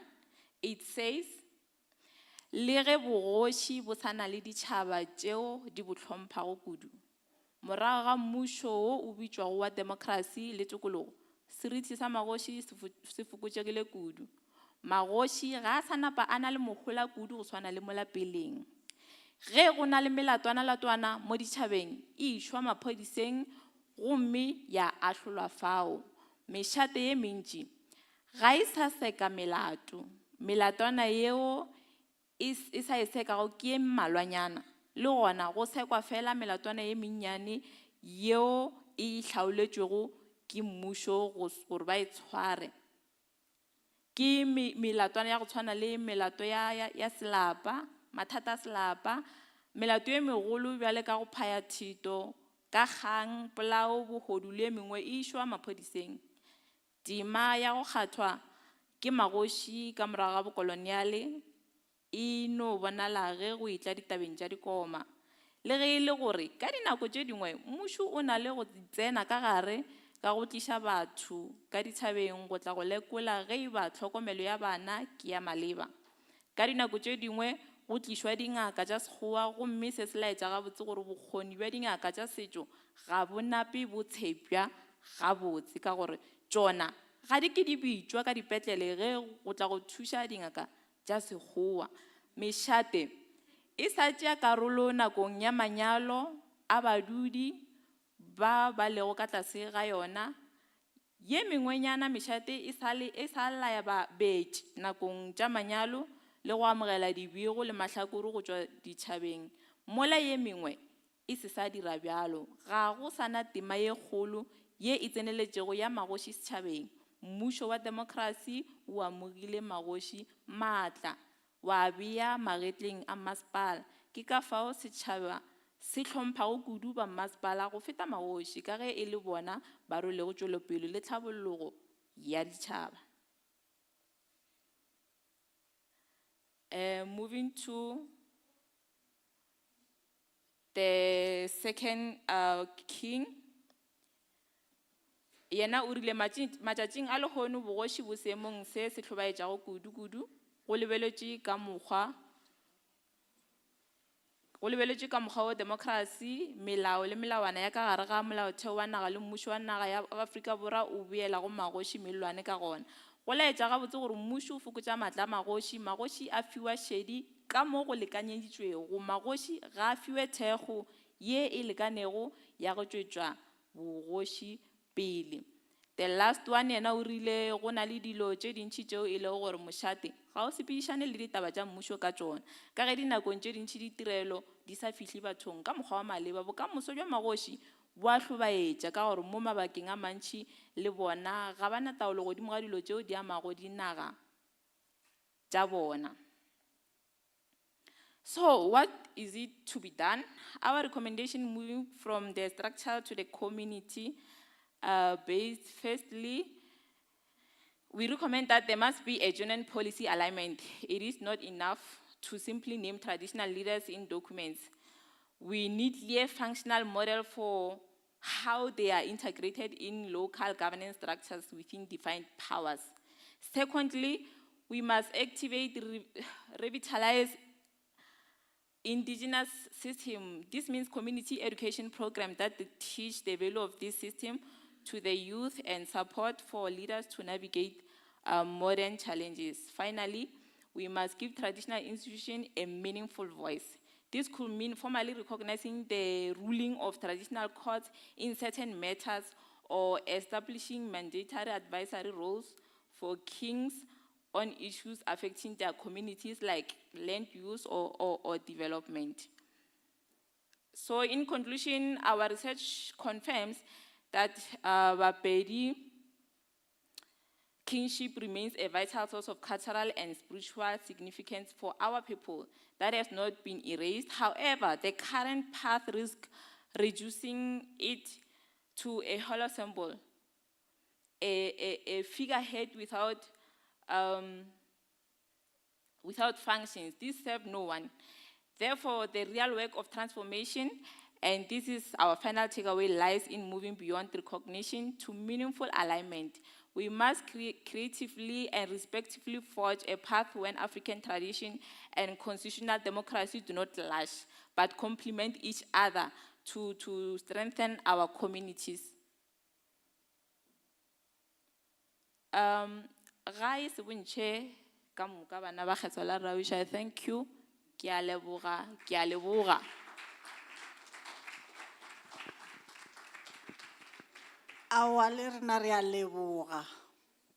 Thank you so much, Ms. Malaji.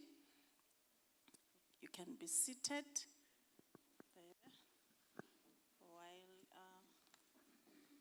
A round of applause, colleagues.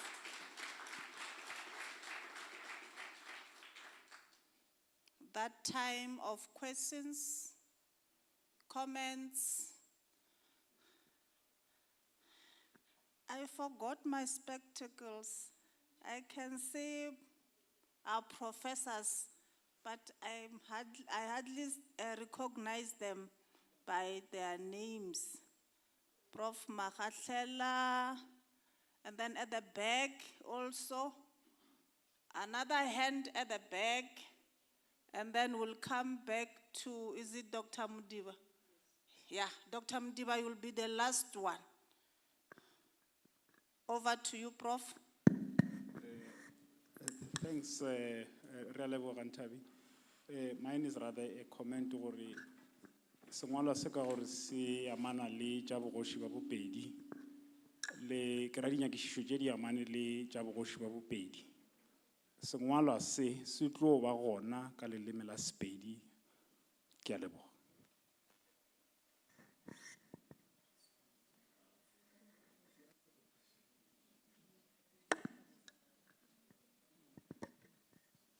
Yeah, thanks for the presentation. I think also, my feeling is as similar as Prof. Makhatlela's. I think the whole presentation itself should have been conducted in Sepedi. Like the whole switching. Especially when you conducted your research in Sepedi, which is very important, and which speaks to the issues that were discussed yesterday. Some of the things about the untranslatable, right, that you get to tease out, which may not necessarily be that crystal like in the English medium. So yeah, I'm glad that at least even the responses Odibalile Kaspedi. And which brings me to my question, which is more of a comment a bit. Why should traditional leadership be recognized, in a constitutionalist dispensation? Why should it be a child of the order that has been established, right? So I believe that, the Hoshi, the conquest, basically, the coming of whites, tried to erode that system that we had. And of course, after conquest, then we come to this point where we are at now, where the Hoshjarina have to seek recognition. Hoshi number 2 was even saying that they need to be assisted. Aren't they the sovereigns, of the lands? And why should they seek inclusion into a system that imposed itself and eroded the cultural value systems, basically? So isn't that institution somewhat I don't know, does it still really have a place in a constitutionalist dispensation? To that extent that if it articulates itself from within, as you insist with Afrocentricity. So, the Constitution, I don't think recognizes that now, that institution needs to be recognized and can't fully assert itself, its sovereignty over the territories that they govern. So, well, I don't know, but yeah, I think you get my point.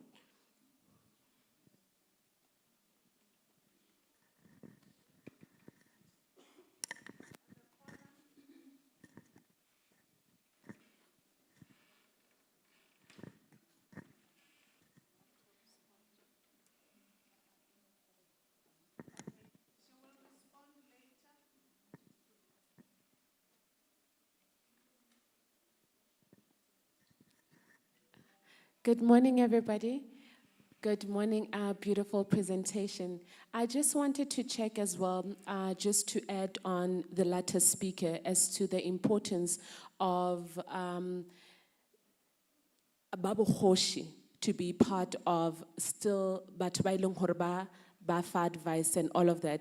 Because I wanted to also check that in your study, since that, as you can see as well in government, we're still having an issue where people who are in positions that they do not really qualify for. What subjects as well, but by long they would give advice to the community? What is it that can be done to actually also upskill them or develop them to be at a standard of giving that? Because as you know, Gobo Hoshing, You are not selected based on the fact that you will give advice because of maybe you have a certain skill, you have a certain experience, you have a certain qualification. Wa kgethiwa fela ka bo moshate, then you are given a position to be able to advise at even some instances, to be even able to give verdict to cases. So ke eng e ka iriwang ho make sure that those people that are in such positions are able and are given the skill to be able to make such decisions. Ke sa sheba bokgosi ka re ya bokgosi bona ke re ke taba ya hore it's inheritance. But how can we make sure that those people that advise the king, that are in the house ya Moshate, are skilled enough to be able to make such decisions? Then maybe the community as well will have confidence. Thank you. Ke a leboga. We have the last one, the last set from Dr. Mdiba.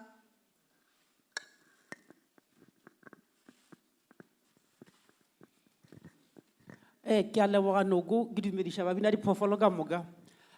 Ya ka e be le taba ene ya gore ka kua bogoši ke kgopela o šišinye gore ba tlhatlhwe, batho ba le ba tlhatlhwe le dingwalo ka moka tšela tša ka kua bo local government, dingwalo le ka polelo ya bona ba kgone go kwešiša ka gore ba ka se bata ba kgona go ba karolo ya go laola le go buša batho ba sa tsebe melao ba sa ikwešiša. O recommende taba gore dingwalwe ka polelo tša dikgoši, if ke Tshivenda dingwalwe ka Tshivenda, etc., all 11 official languages, and ba tlhatlhwe ba kwešiša.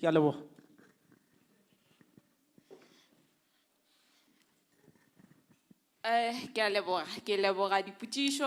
Mohlomongwe yo le sa ikwešišang gabotse ke gore lengwalo nyakišišo le ga le re magoši a swanetše a boe a laole dilo go tshwana le mathomong pele ga bokoloniale.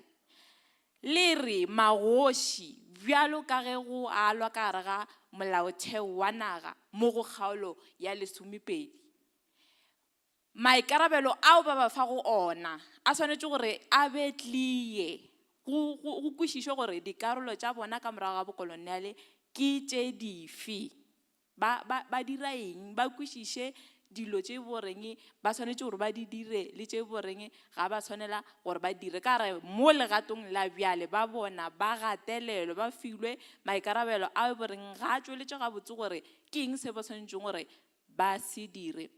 Go tla potšišong ya le tšweletšeng moragonyana mola, seo se dirwago ga bjale ke gore go na le college ya boaparankwe ye boreng magoši ba leka go a bula. Ra kwešiša gore magoši a rena le magoši a e boreng ke a baswa ba e boreng ba swanetše gore ba tlhahlwe ka gore le bona dilo tše dingwe ga ba di kwešiše. Ke lefelo le e boreng le tlo šomiša gore ba hlahle gore le bona e tle e beng e be batho ba e boreng ke di-advisors tše boreng ba advisa bona ba lebeletšeng dilo tše di lego mabapi le setšo, ba hlahla mabapi le dilo tše boreng di malebana le setšo. Potšišo ya mathomothomo ye le e tšweletšeng gore mabapi le polelo e šomišitšwego go tšweletša nyakišišo ye ge ke be ke tšweletša polelo ya ka mo, e be e le fela gore ke kgone go hwetša di-comments from batho ba tlabeng ba ntheeleditše in case there are people who are not Pedi speakers. So I just thought it would be useful if even though my PhD study is in Sepedi from Matomo Fihlama Felelong, because I need the comments as this is an ongoing or article in making, or ke kgone go kry the comments, but then the study is in Sepedi.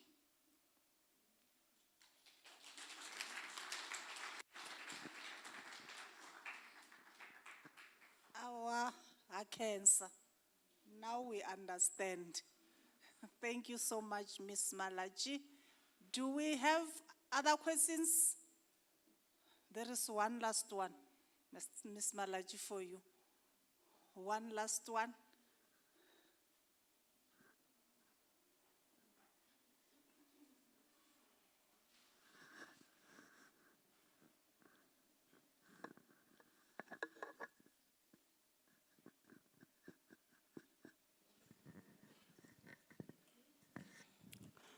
Well, first of all, I'd like to thank you that, when you were the responses that you got from the interviews you did with the kings or chiefs, you didn't translate it because some other terms lose meaning in translation.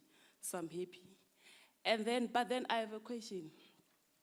They are saying that now the kings, it's like they've lost that respect and the power they had then. Because now even courts, or traditional courts, they're no longer, because even if they tell me to do this, I can just take them to court, the constitutional court. So my question to you is, the fact that they're saying that since democracy came, well, now they no longer have that power. Comrades used to say that chiefs were collaborators in suppression, Kings and chiefs, traditional chiefs were working with those white men, That's why the homelands were led by our leaders, our fellow leaders, and they were working under them. So don't you think it's that maybe they enjoyed the benefits they got by working with the Boers and everything?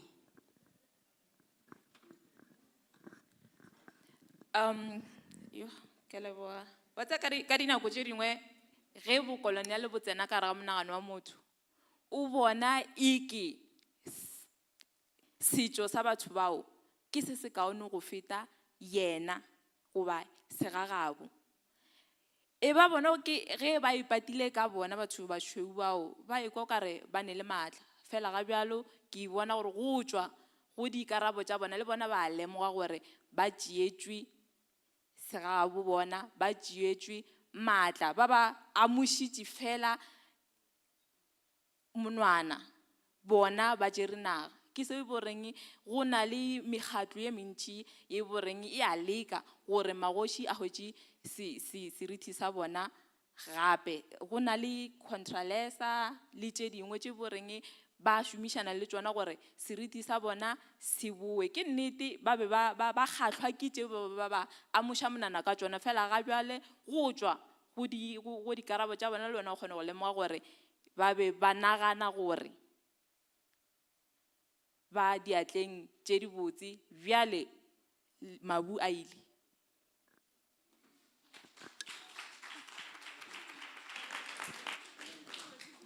I indicated that we have the last one, and apparently there is a burning one. Good morning. Good morning, ma'am. In your presentation, you said something very alarming when you were talking about Afrocentrism. You said, you used the word forces. You said Afrocentrism forces us to understand African worldviews. So I don't know, I found that wording a bit too alarming. Don't you think that it should rather guide and not force us to understand African worldviews? And also, how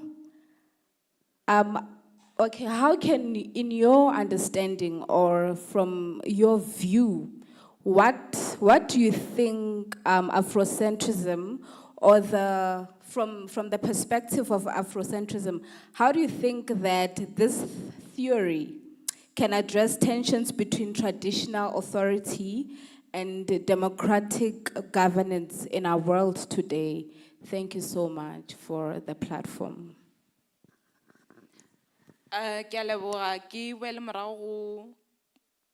Respond tela if you look ke kwente a re ka dinako tše dingwe re šomiša feminism go bapetša setšo le dilo tša bodikela mo boreng re tlo feleletša re botšiša gore ke ka lebaka la eng banna e le bona ba nyalago basadi ge re ka ya ka feminism e ra re tlo feleletša re botšiša gore ke ka lebaka la eng ba re nyala gona ba re gatelela bjale Afrocentricity ke theory e boreng e re gapeletša gore re bone dilo tša Africa ka lihlo la Africa ge re ka bolela ra re a gatelelwa fela gatelelo ye re itliša ka mokgwa go e bapetša le democracy wa go e bapetša le ditokelo tša rena ga go ka mokgwa e boreng re tlo feleletša re hweditše kwešišano ka gona ka lebaka la gore setšo se theilwe go lebeletšwe se pele ga eng ga democracy le yona ya tla e go fa di-rights ge o ka di-compara then we'll also have to question why men have to marry women le rena re ka banyala. Hey.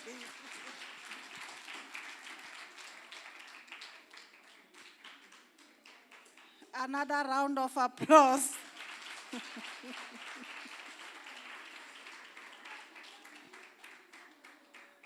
Yeah, it's not me, it's Miss Malachi. Men, be ready, we are coming for you. Okay, thank you, colleagues. This brings us to the end of this first session, first parallel session. I just want to get an indication from the back.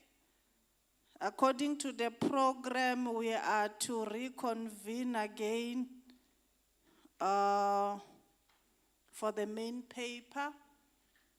I don't know how far are the two rooms doing. Just bear with us while they are checking.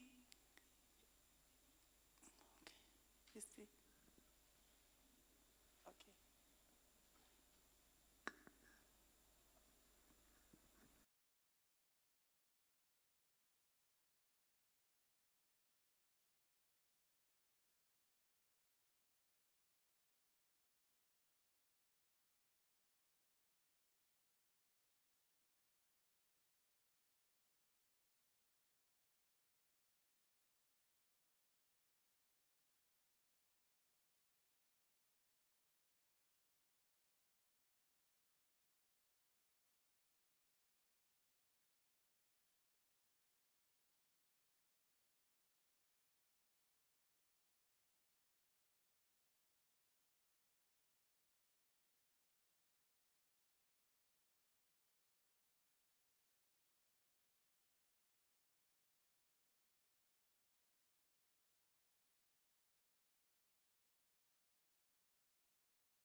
Can all the colleagues who are outside come in so that we can start with part 2 of our spring lectures for today. And while waiting for others,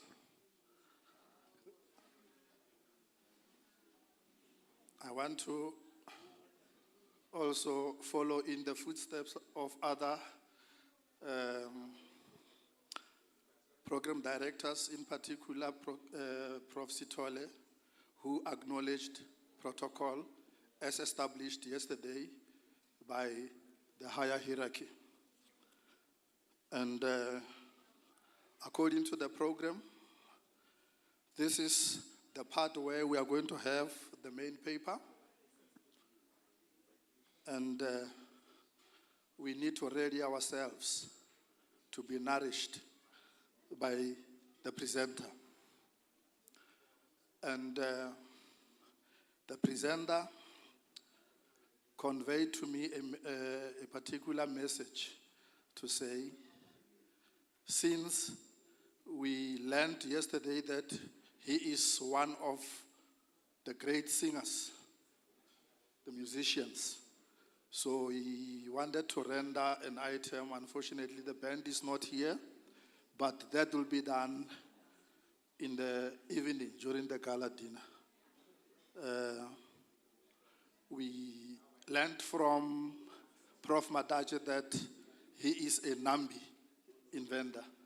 And in Spady we said he is Sehwari. That's what we said yesterday. And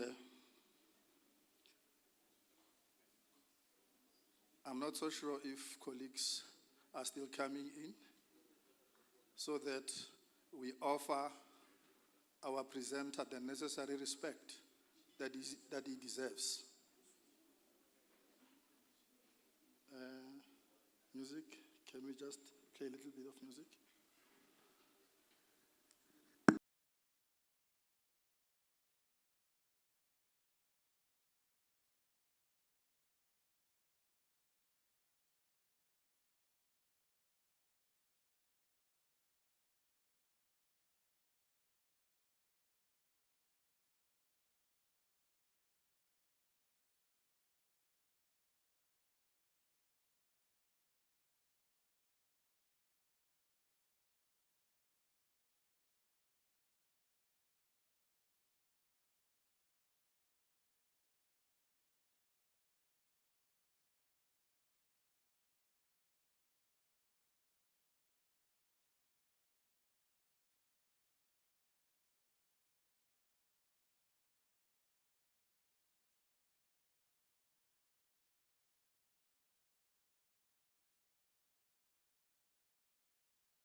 And I've learned that our presenter is not going to show some slides. And I think you'll bear with him in that regard. But first things first, our presenter is Prof.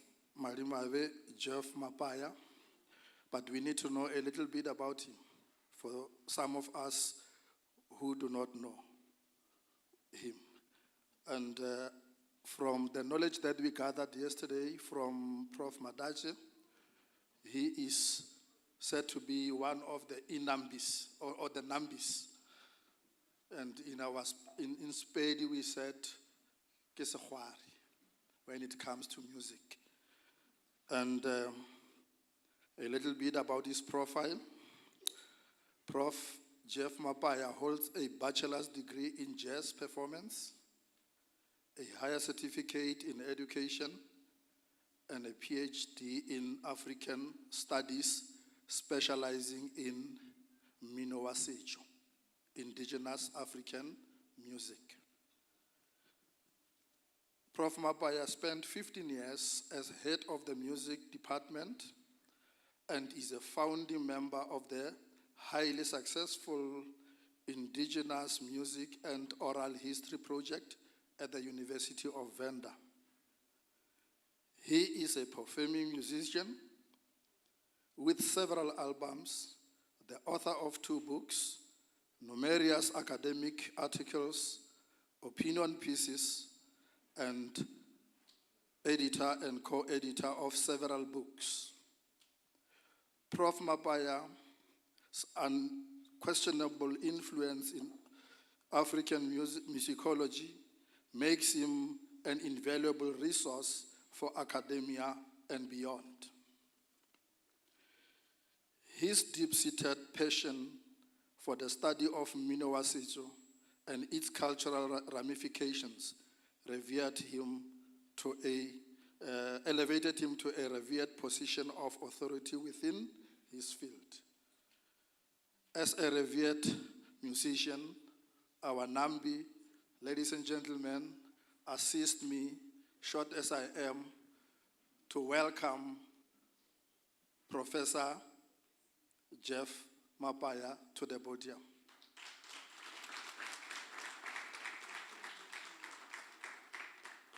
Can we keep on encouraging him until he ascends the stage?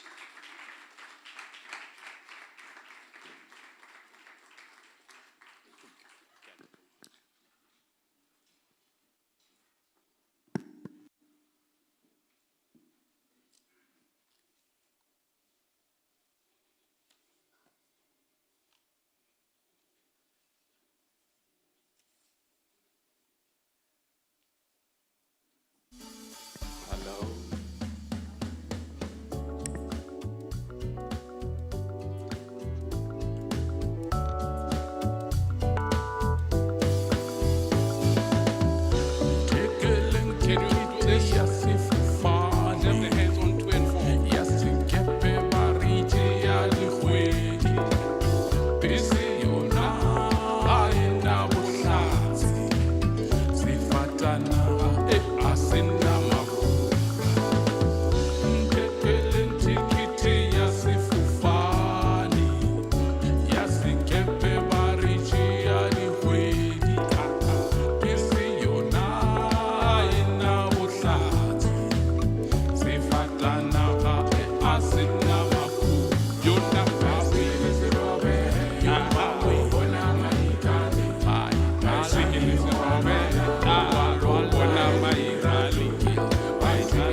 a ropeleng baesekele se robe ke ko re le a e tsebana baesekele se robe he ko bona maitale o a lwala o bolaya ke lerato ke a leboga Edward Bente a ba gona le gono be re tla e dira live mohlomongwe re tla e dira mantšibo o na le feedback kgopela le o na le feedback nyana Vice Chancellor and Principal Professor Mkhalong in absentia, Deputy Vice Chancellor for Teaching and Learning, the charismatic Professor Madaje, Faculty or Executive Dean, Faculty of Humanities, Mama, Professor Maoto, the Faculty Research Professor, unfortunately we will accident, Professor Rafapa, Bekina na ore benti tlabelo na le bona ke ba locha. I would also like to greet professors who are in the house, colleagues, doctors, students, ladies and gentlemen. Program Director, Dr. Tau, thank you, sir. Thank you for the opportunity you've given me to share my thoughts. Today I wish to examine the significant intellectual undertaking of Lesibana Rafapa, whose work constitutes one of the most ambitious and systematic efforts to theorize the landscape of African thought in post-colonial South Africa. This is a time when we need to ask a lot of questions. In one of the seminars, one of my students stood in the middle of the house and accused the following. During our time, we used to have the triple M. Now, he has added, he says, the military honcho are the ones who are pinning Africa down. The politicians are pinning Africa down. The charlatans, prophets, are the ones who are sending Africa to hell. But then I was flabbergasted because in that category even included the academics. Then when we asked why academics, he says we've ingested the poison of selfishness. All we do is to seek approval from the world outside the continent. I couldn't help but agree with him. But in my sorry state, I wanted to find solace to say, what is the way forward? And then I realized that at least now we can talk. And hopefully, as we talk, we don't talk to impress. We don't talk to seek approval from elsewhere. But we should now talk to remain relevant and try to recoup what this continent has lost. So that is the spirit within which I interacted with Rafapa's work. Central to Rafapa's effort is an insight inspired by Eskiam Pahlele's portrayal of African life. You'll remember that because of persecution of apartheid, Professor Mphahlele had to be a globetrotter. He became a citizen of many countries on the continent and outside. So when he writes, his writing were reflecting the journeys that he has traversed. Building upon this, Rafapa distills and further develops what he terms African humanism, a framework designed to encompass African intellectual traditions without reducing them to singular expression. At its core, Rafapa's project is scholarly resistance to the philosophy of homogenizing or sameness that threatens to subsume the continent's diverse thought under one heading.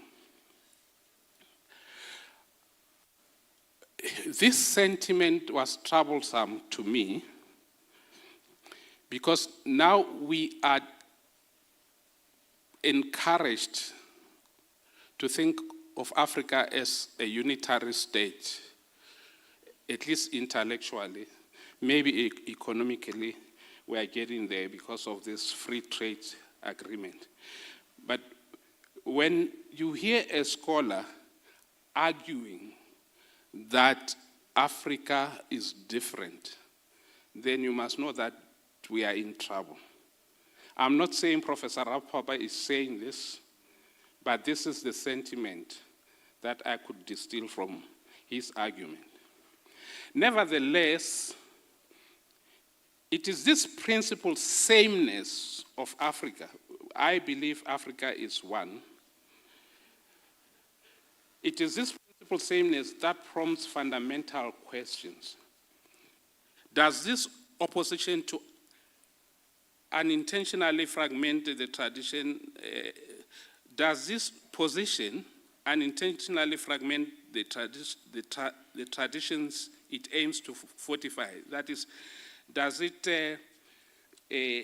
fragment Africa as we know, as we would want to see it? Does Rafapa's critique of Ubuntu's purported universalism create space for nuanced philosophies? Or does it perpetuate academic hierarchies that have historically marginalized non-textual knowledge? I will respectfully examine only 4 critical tensions in Rafapa's ideations, namely gender paradox. He places gender issues at the doorstep of Ubuntu, gender politics at the doorstep of Ubuntu, which I'll address shortly. And then he goes on and talk about epistemic exclusion.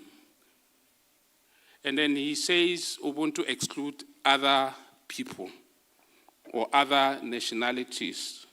And then he accuses it for falling short on that score. And he uses the term African with a K to try and drive a wedge between African humanities that we know with a C, by extension with Ubuntu and Ubuntu. So I'll try and focus on this aspect, albeit very briefly. I was hoping that he would be here so that I can hear what he has to say for himself. But nonetheless, my argument is not that Rafapa is wrong, but that his resistance to sameness will while philosophically necessary, risks creating new forms of exclusion, even as it challenges old ones. I suggest that his philosophical framing, in its sophistication, may involuntarily serve academic institutionalization at the expense of the community whose wisdom it seeks to preserve. Now let's interrogate what he says about gender. Rafapa's criticism is most compelling in its examination of the gender constraints inherent in Ubuntu. it is evident that the professor possesses a nuanced feminist awareness. He perceptively highlights how Ubuntu's emphasis on communal harmony and tradition can obscure patriarchal power structures, suppress dissenting voices, and perpetuate oppressive gender roles. His focus on contextual analysis offers a framework for exploring how Ubuntu operates differently for men and for women. But I think we should hang on a little bit and ask this question. The strength of this critique reveals a paradox, really.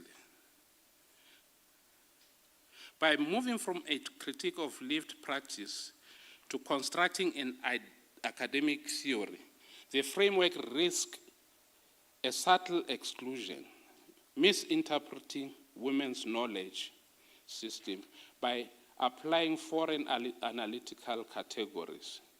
This is where engagement with African feminist theory is essential.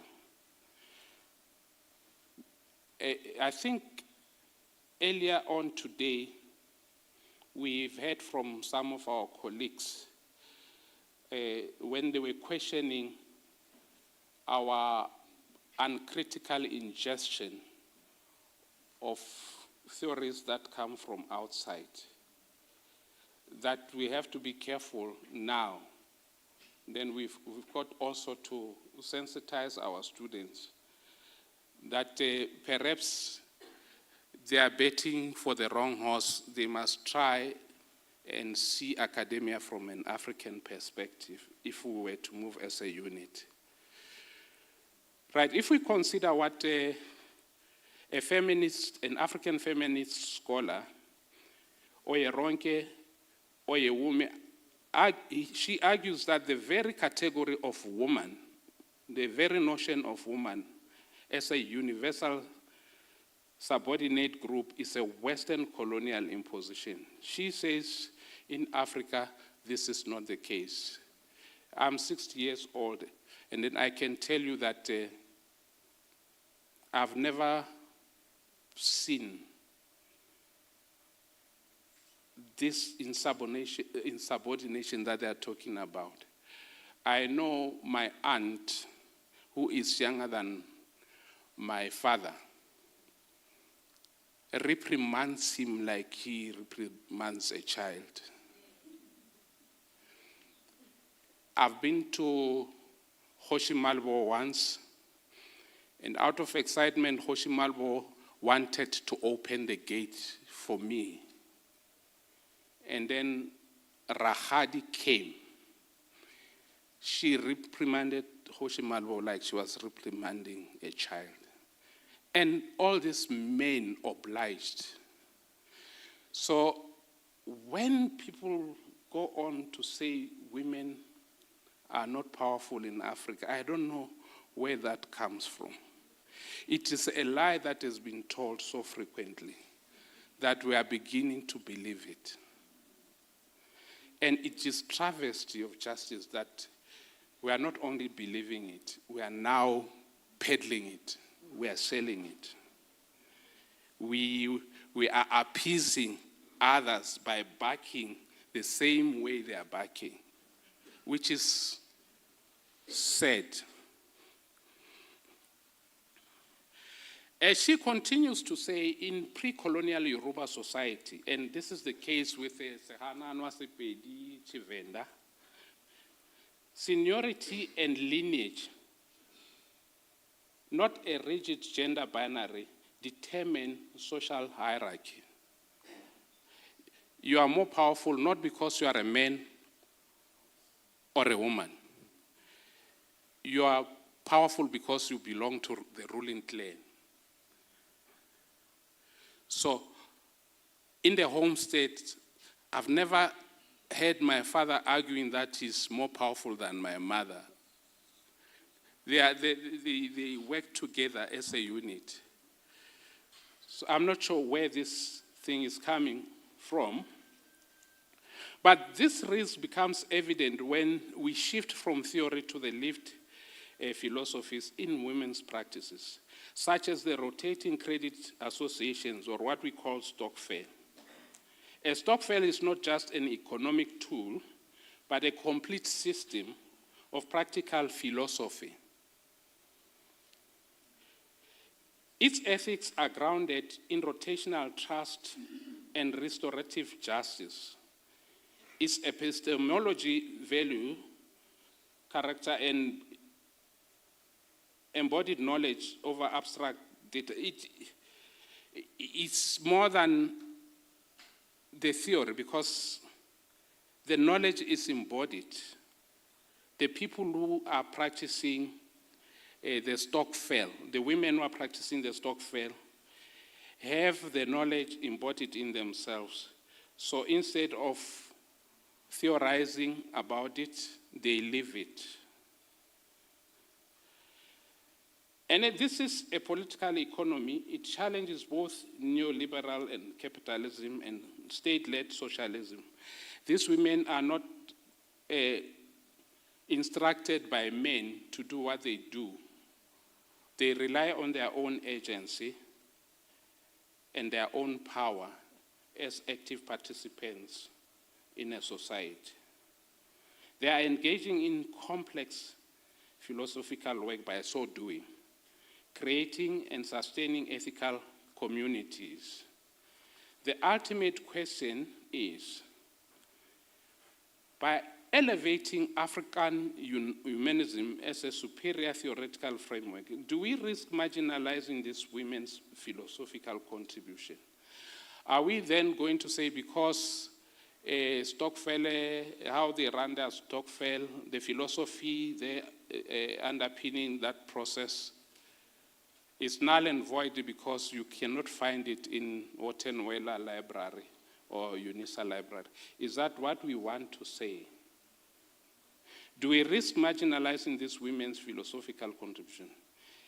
A truly gender-conscious African philosophy must engage with the stokvel not as raw data, but as a legitimate philosophical tradition in its own right.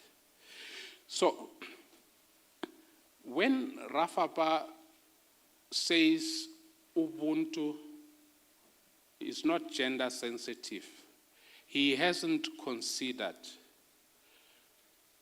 the lived experiences. I think he came to that conclusion sitting on a desktop. As I know him, he has lived this life, and then I'm sure he will respond.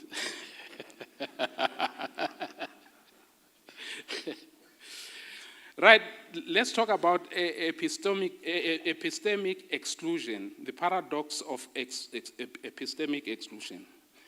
Rafapa's project begins with a sophisticated critique of philosophical reductionism. He rightfully argues that Ubuntu, despite its richness, risks becoming a form of intellectual imperialism, a Southern African concept imposed across the continent's diverse thought. His concern is legitimate, though. Why should Akan philosophy or Yoruba or Shivenda cosmology be subordinated to the concept of Ubuntu? Simply because it has gained international recognition. This demonstrates a commendable commitment to epistemic pluralism from the professor. But then, Chivenda is an African language. So is Yoruba. It remains an African language, and then they serve the same purpose. What we call Ubuntu is just a regional nomenclature. It is exactly as what obtains elsewhere on the continent, and dare I say, even in the diaspora. Once again, the theoretical sophistication creates its own problem, Prof. It resists Ubuntu's universalism. It says, no, Ubuntu can only happen in Nguni and Sotho-speaking communities. It does not see Ubuntu inherently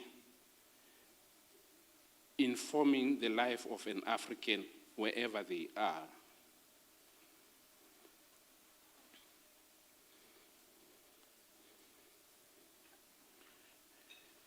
In resisting Ubuntu's universal African humanism risk instituting another, the universalism of academic discourse.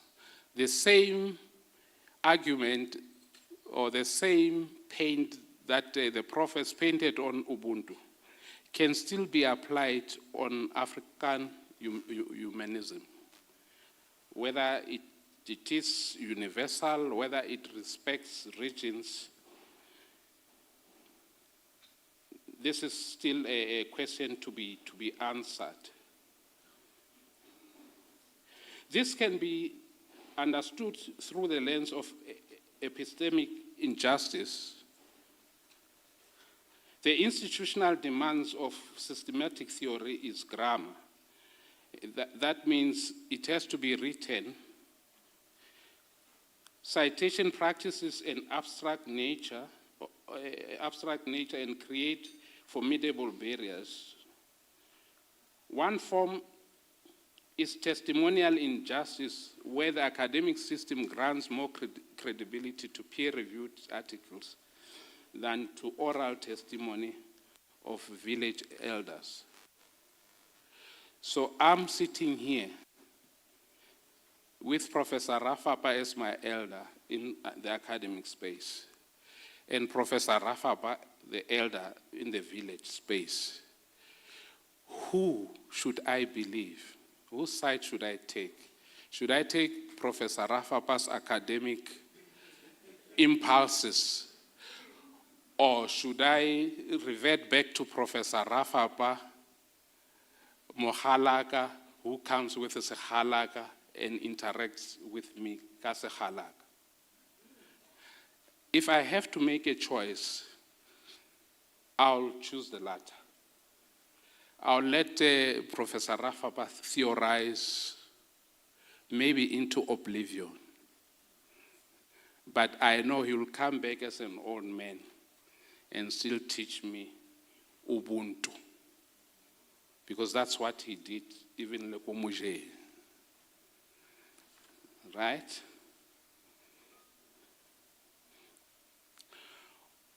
More pernicious is hermeneutical injustice, which occurs when a gap in our interpretative resources prevents a group from making sense of their own experience. I'm just hoping that when Professor Rafapa journeys into this African humanism intellectual journey, he does not intentionally excommunicate himself out of the community he is responsible to uplift. So he can't uplift them if he speaks a different language. Now, this division between Ubuntu and African humanity, for me, it's not real, it's imagined. And then it creates hierarchies between academic philosophers who analyze, and the community member whose lived experience become raw data. I went to Mleji, so my informants say this, and then it is the voice of the academic instead of acknowledging the philosopher who brought the philosophy in the first place. Here's the thing. Ubuntu's genius lies in the democratic accessibility.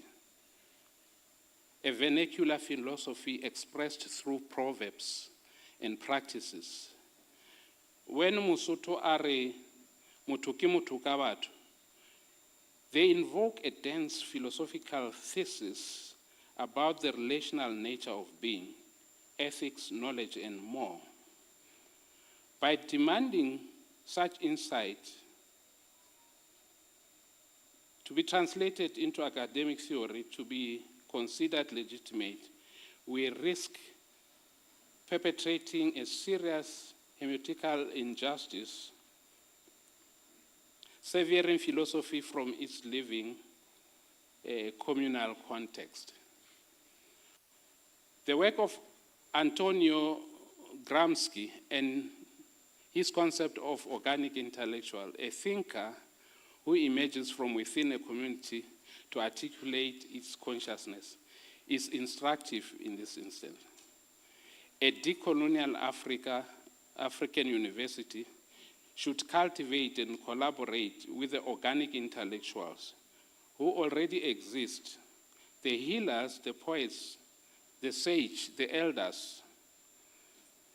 This requires new models of public philosophy, co-designed research and curricula that treats oral narratives and community practices as core philosophical texts, transforming the university from a site of elite knowledge extraction into a partner in community self-knowledge. Now, just a reflection on the spelling of the word African with a K. Rafapa's insistence on a deliberate spelling of African with a K is potent. It's an potent act of intellectual rebellion against Western imperialism. More than style, it is an act of semiotic resistance, a refusal of colonial linguistic imposition. This single letter connects his project to a traditional African intellectual sovereignty, echoing the Black consciousness movement and the Pan-Africanist call for an Africa defined by its own people. However, this rebellion reveals a paradox once again. The K is a symbolic act performed almost entirely within the material and institutional structures of colonialism. African humanism, as Professor Rafapa postulates, or as he crafts it, requires validation of the very academic system it claims to challenge. University appointments, peer-reviewed journals, and scholarly conferences. This is the institutionalization trap, where radical ideas become domesticated and defanged by the academy. Now the question is, if Professor Rafapa wants to foreground African humanism, why does he choose a terminology that only finds resonance in institutions and not kohorong, not in the rivers when ladies fetch water? Academic work is an industry where scholars compete for symbolic capital, prestige, recognition, and obviously funding. The demand to publish or perish often means publishing in high-impact journals based in the global north, which requires framing work in a language legible to a Western audience. The radical K, therefore, risks becoming branding for a product traded on the academic market, its decolonial potential blunted by the system it must circulate in to survive. In contrast, Ubuntu's lived, non-systematized form has proven resistance to total institutional capture. Its authority is decentralized, residing in communal practice and language. No single institution can own Ubuntu. Rafapa's framework, as a named, authored academic system, is far more vulnerable. The challenge is how African philosophy can achieve scholarly rigor without its most radical gesture being co-opted by the institutions that grant it legitimacy. Now, let me reflect on my last point, that of literary philosophy versus embodied wisdom. To understand these tensions, we must return to Rafapa's source, Exkem Mphahlele's stance, as a confirmed African humanist.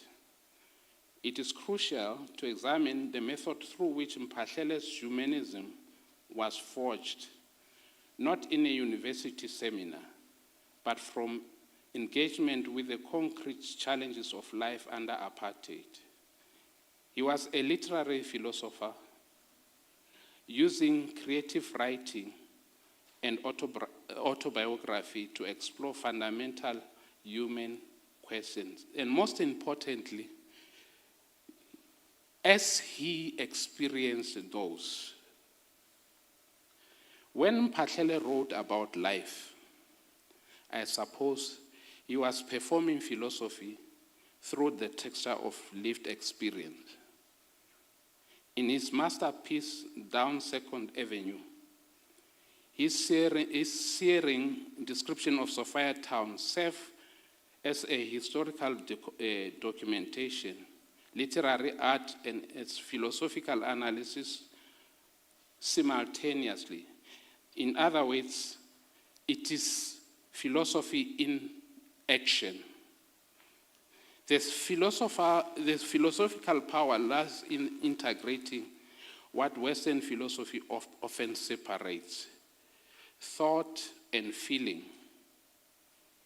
Mphahlele gave himself time to think, and he gave himself time to feel. Not so much trying to conform or trying to compete.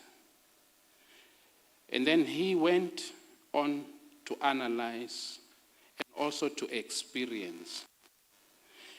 This method was an inheritance from broader African intellectual traditions, where Sereti and the storyteller are practicing political are seen as practicing political philosophers and ethicists. Rafapa's project, in systematizing this insight, performs a valuable academic work. However, this abstraction risks sacrificing the essence of Mphahlele's power, the rich ambiguity and emotional depth where this philosophical truth resides.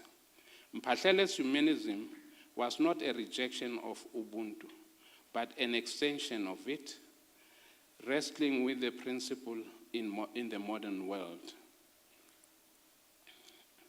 Now, as I was introduced, I'm a musician, and we believe that musicians also are philosophers. I want to suggest, rather than arguing about whether Ubuntu is the same as African humanism or not, I propose we hold them in productive, creative relationship, both Ubuntu and African humanism. The coalition between systematic theory and lived practice need to be does not need to be a zero-sum game.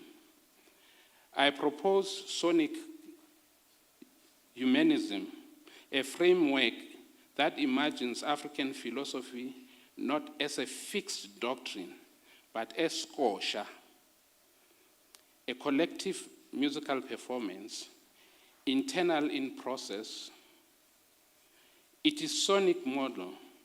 Ubuntu provides, or in the sonic model, Ubuntu provides the rhythmic foundation, the steady, reliable bass line and percussion, a pulse felt viscerally.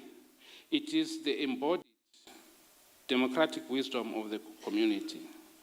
Professor Rafapa's African humanism offers the sophisticated melodic improvisation, the complex, challenging voice of a lead horn or a kora instrument, requiring immense technical skill.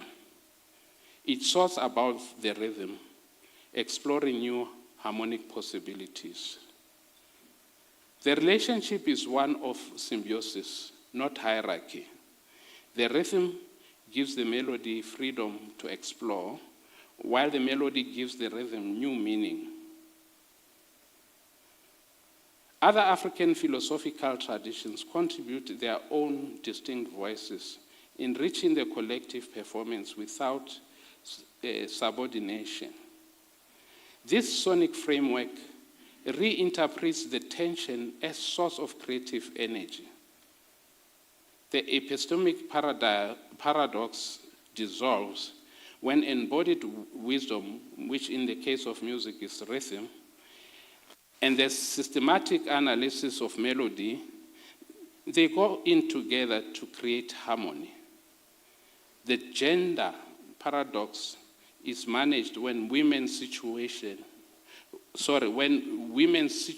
knowledge, the wisdom of the Stokvel, for instance, is valued as a distinct harmonic voice. Democratic participation finds resolution as vernacular philosophy. It provides grounding for academic improvisation. This call for the African philosophical education that integrates systematic study with communal-based learning and artistic expression, it should be allowed to exist. It demands our conferences feature praise singers alongside academics, not just as tokens, these musicians, but as bona fide members of this conference. This is Rafapa's deepest contribution, creating space where these tensions can generate new possibilities. His resistance to sameness opens space for difference. His rigor challenges community wisdom to articulate itself, and his sophistication demands that scholarship remain accountable to lived experience. Kosha iyatswetla. The symphony must continue. In this sonic humanism, every voice matters. Aona le shaidi koshe. African philosophy transformed into Mutaba wa Dinaka, a living symphony of human wisdom. Mushito Jwelabe, the music plays on, the conversation should continue. Ke a leboha.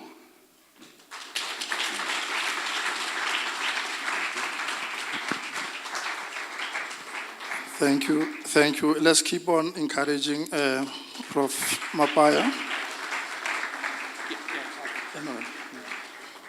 Yeah, what an intense critical analysis.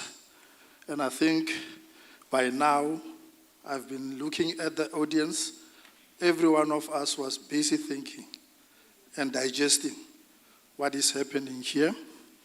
And along the lines of the critique, an invitation was made to Prof. Rafapa, if he so wishes, to respond. Let's encourage him when he comes to the podium.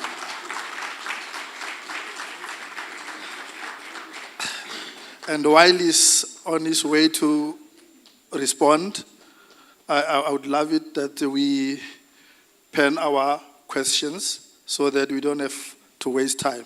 We are running far behind schedule. Prof. Rafapa.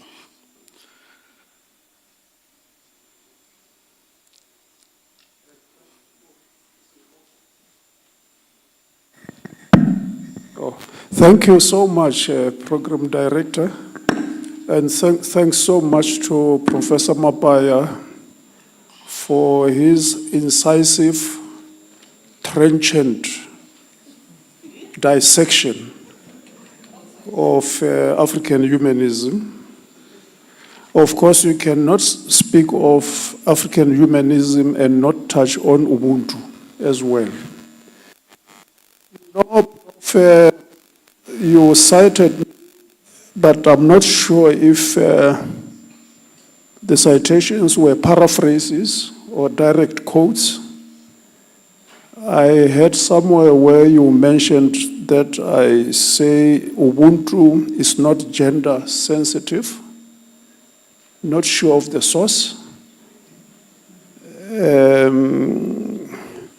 Ubuntu imagined, not real. I'm just quoting some of your comments. But you know, the point of departure from the perspective of Eskia Mphahlele, who I used to argue for my PhD at Stellenbosch University, that Eskia Mphahlele's African humanism is a coherent and cohesive case for African humanism to be considered as a viable theory. The point of departure from that perspective is that African humanism is not the same as European humanism. So if Prof had said, Rafapa says, Ubuntu is not the same, African humanism is not the same as European humanism, I would really buy into that because that's what I'm saying. Eskia Mphahlele is very clear and explicit that there was, at the beginning, one humanism cutting across humanity. But he argues that during Renaissance, during that short period called, what is it called? Is it naturalism? Okay, that philosophical time when Western humanism started saying we must forget about the supernatural, we must forget, it's humanism, it's called humanism. Because European humanisms at some point posited that we must forget about the supernatural spirituality, God. We must lean towards science because science is man or woman-centered. So everything had to revolve about the human being and you had to expel spirituality. Now Mphahlele says, that's when African humanism and European humanism divorced, because African humanism continues to regard the supernatural God. It doesn't use the word God. He says the supreme being who can be uNkulunkulu, who can be Mudimu, and he calls that vital force. He says, you cannot talk about humanism and divorce that from spirituality or the cosmology of the Africans, including ancestors. So I just wanted to indicate that African humanism is said to differ from European. They were the same at the start. They divorced at a certain distinct philosophical time in history. The relationship between African humanism and Ubuntu, not only Skiam Patlela, other writers on African humanism like Kandenke in Zambia and others, because Patlela didn't start the project, he just refined it. So there are African scholars and thinkers who concur with him, and he just took the project further. And I took it further from him to try and argue that it makes sense. Now, all of them concur that there is a clear relationship between African humanism and Ubuntu. The difference is Ubuntu is narrower and African humanism is broader. So Ubuntu is harmonious with African humanism, but it's just a tenet or a facet or an aspect of African humanism which is broader in scope and even deeper, you know. So we shouldn't, as we want to take the project forward, misinterpret this relationship as something like antagonistic, where African humanism and Ubuntu compete. They were never theorized as competing. My last point, remember, I am just looking at the conceptual differences or similarities between African humanism and Ubuntu. I'm not defending what I said about African humanism.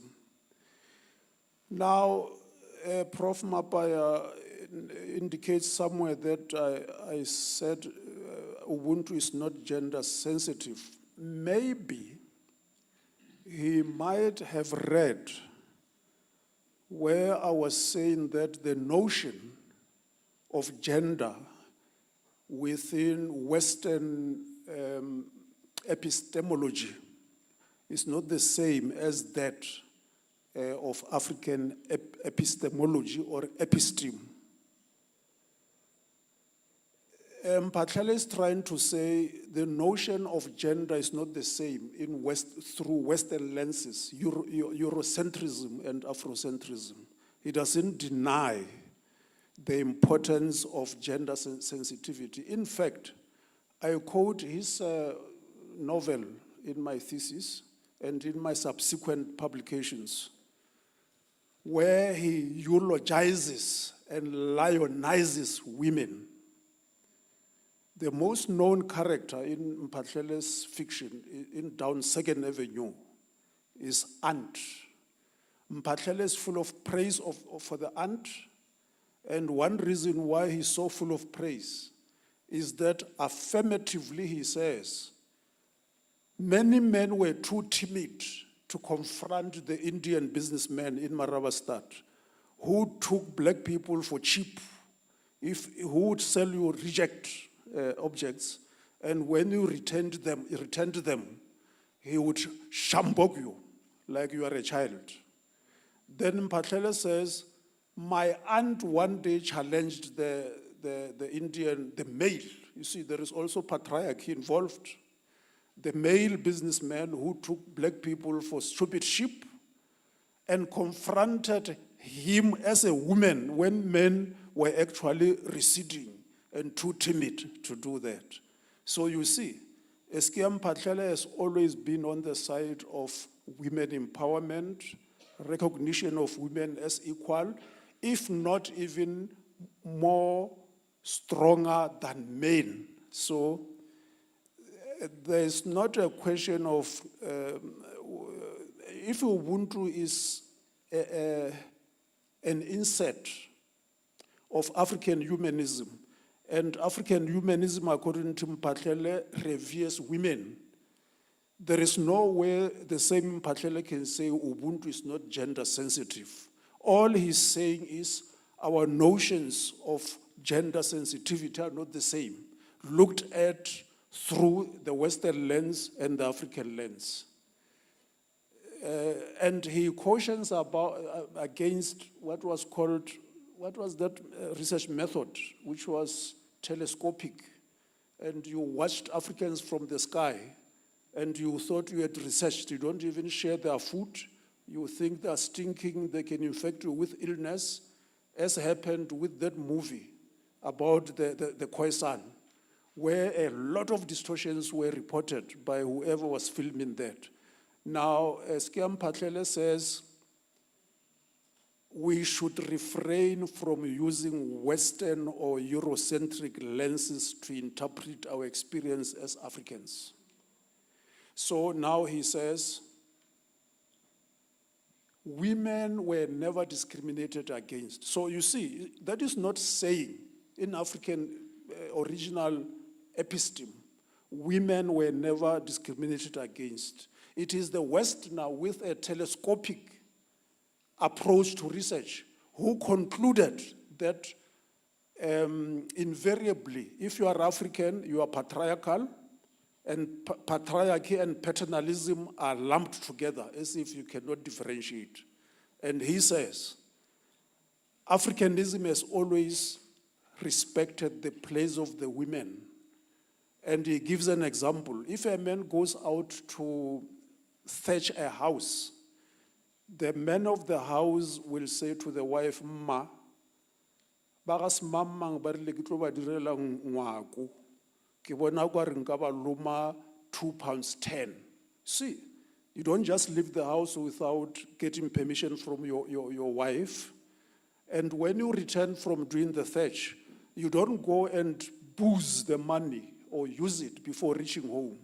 You go home in supplication and reverence and say to your wife, "Ma, ki wile mola ki boletse gore ke aya ba mphile zokwa she. Ichi ke kgopela ya kwai." You see.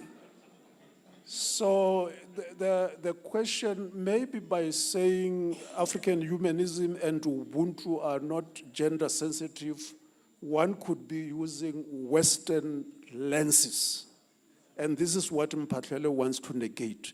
I don't want to go on and on and on and on. I've always been in situations where I sometimes had misinterpretations of African humanism, as if it and Ubuntu are in friction, while it's just a question of depth and scope. I attended one conference, I was at Univen at the ranch, the last one where Skiam Patlele was still alive, and Ngugi Watuongo was the keynote speaker.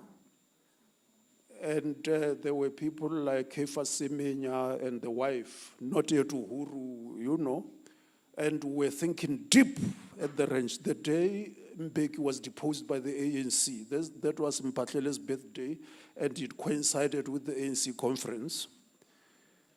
And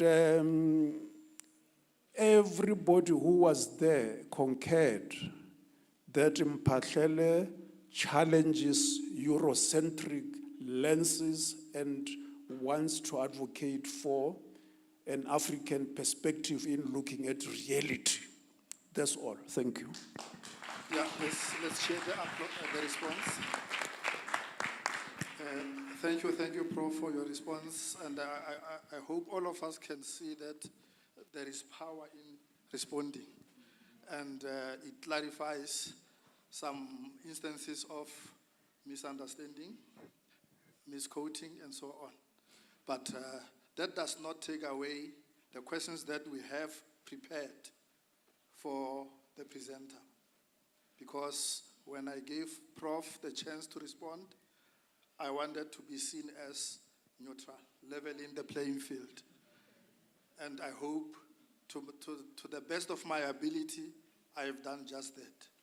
And we are going to take questions already.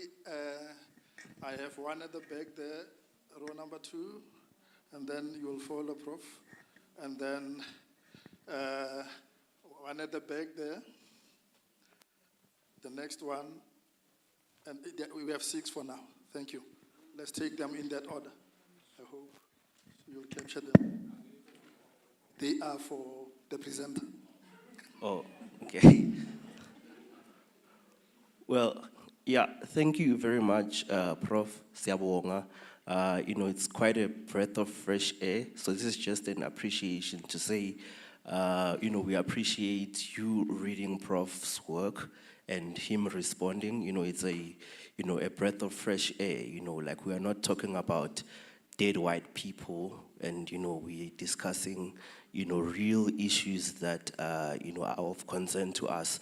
So my name is Tabang. I'm a lecturer of philosophy, and so when philosophy was mentioned, I thought, well, I need to say something. And since, well, this is an ongoing conversation in African philosophy, it's basically a great, thing that, our elders are involved in a discussion. And of course, it doesn't end today, and, it will forever be continuing.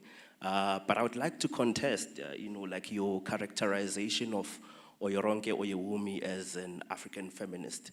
I think, like her work falls within the scope of African philosophy, particularly, her critique of the biologic, right? Like this notion that in the West, biological bodies are, also social bodies, right? And what she elucidates, as a critique of the worldview, the Weltanschauung, that basically she advocates for a world sense that, in the West, the view, like the sight was a privileged, avenue, to view the world, like to make sense of everything, and the other senses are somewhat relegated, and then she advocates for, making a world sense and not just the view. So that for me, falls within the scope of what African philosophy is, and basically that contestation of, that invention of women. This is a category that was not there, in the societies themselves, and of course comes as an imposition. So basically that characterization as feminist, already takes away from what she is, practically doing, which is a repudiation of, feminist categorizations. No, sure, thank you. Yeah, let's get the second and the third. Thereafter, Prof will respond before we go to the other side.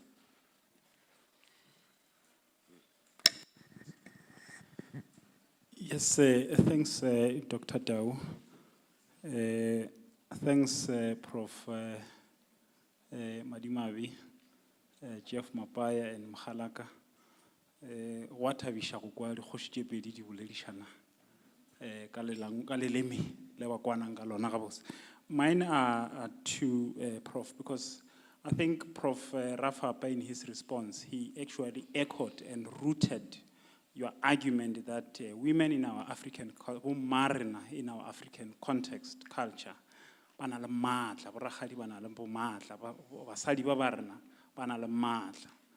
but incessantly so, there's this belief, that women in our context, especially the new generation of our academics or scholars, we've heard among presentations that were given here, that women are disempowered, so forth and so forth. So how do we reintroduce the correct gender narrative in academia to really remind them of the power that culturally they are afforded, have been afforded, my two professors. And then the second one, Prof, you've said to hear a scholar or an academic talking about Hutu or African humanism as only pertaining to sub-Saharan Africa down there, you must run away from such a scholar. I've written one paper, I think, with Prof. Sodi and other colleagues around Hutu. We wanted to center African psychology within Hutu to say you cannot think of an African psyche and divorce it from, the Hutu that we know. And one of the reviewers arguably so says, no, when you formulate around Hutu, limit it only down there, but not, cut across. We found that very problematic, challenged, but as you've said, sometimes we are limited by where you want to publish that. And to hear you and Prof. Rafapa saying it, of course, it really says you still have a strength in your voice. Thanks a lot, Bagolwaka. Thanks. All right, is there the third one in the same row? Let's just take three. I thought there were three in this row, but let's take the one at the back. And after this one, Prof, you'll respond. Thank you very much. How do you reconcile the fact that we seem to be captured by the Anglo-Saxon pattern of thought, theorization and abstraction, in a sense that even if you borrow from S.K. Mphatlala, we study him within the English discipline as a literary scholar. And so is Rafapa himself, a literary scholar within the discipline of English. And so whatever theorization that we would want to make and promote contributes largely to the English tradition, literary English tradition. Then how do you become true to the African notion when your contribution, because you ask yourself, who is the audience of all this theorization? Who consumes? And the fact is that the contribution, in fact, goes to the English discipline, English theorization, and then we want to dissect issues of Africanness, Africanity, Ubuntu, and etc., and give it on a plate to be consumed from the Anglo-Saxon perspective. And then we think we have made justice. How just is that? Thank you, Prof. It's your opportunity to respond. Thank you. Thank you for the questions. And I would like to thank Prof. Rafapa for his very elaborate response. If it were me, I would have silenced him. Because the reason why I picked on him is that he is the person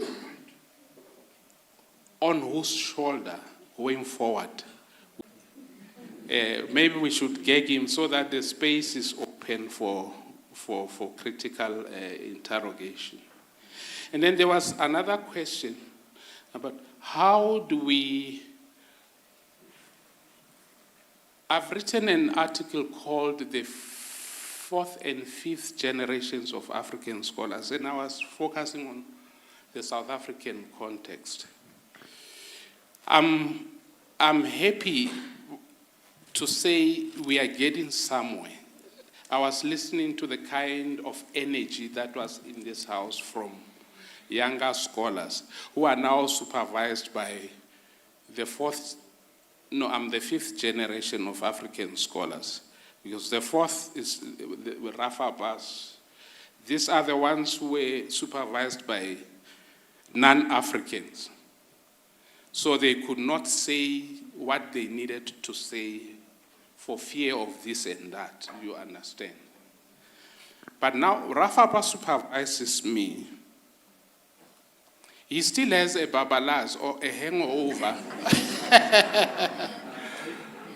How do we make our students focus on Africa, what we can do for ourselves? We are not saying neglect what the world is doing, because now Amapiano is conquering the world, isn't it? It's high time the world comes and learn a thing or two from us. And then how do you become true? That's Professor Ntombela's question. To the agenda of African intellectual emancipation, when the tools at your disposal are still Eurocentric.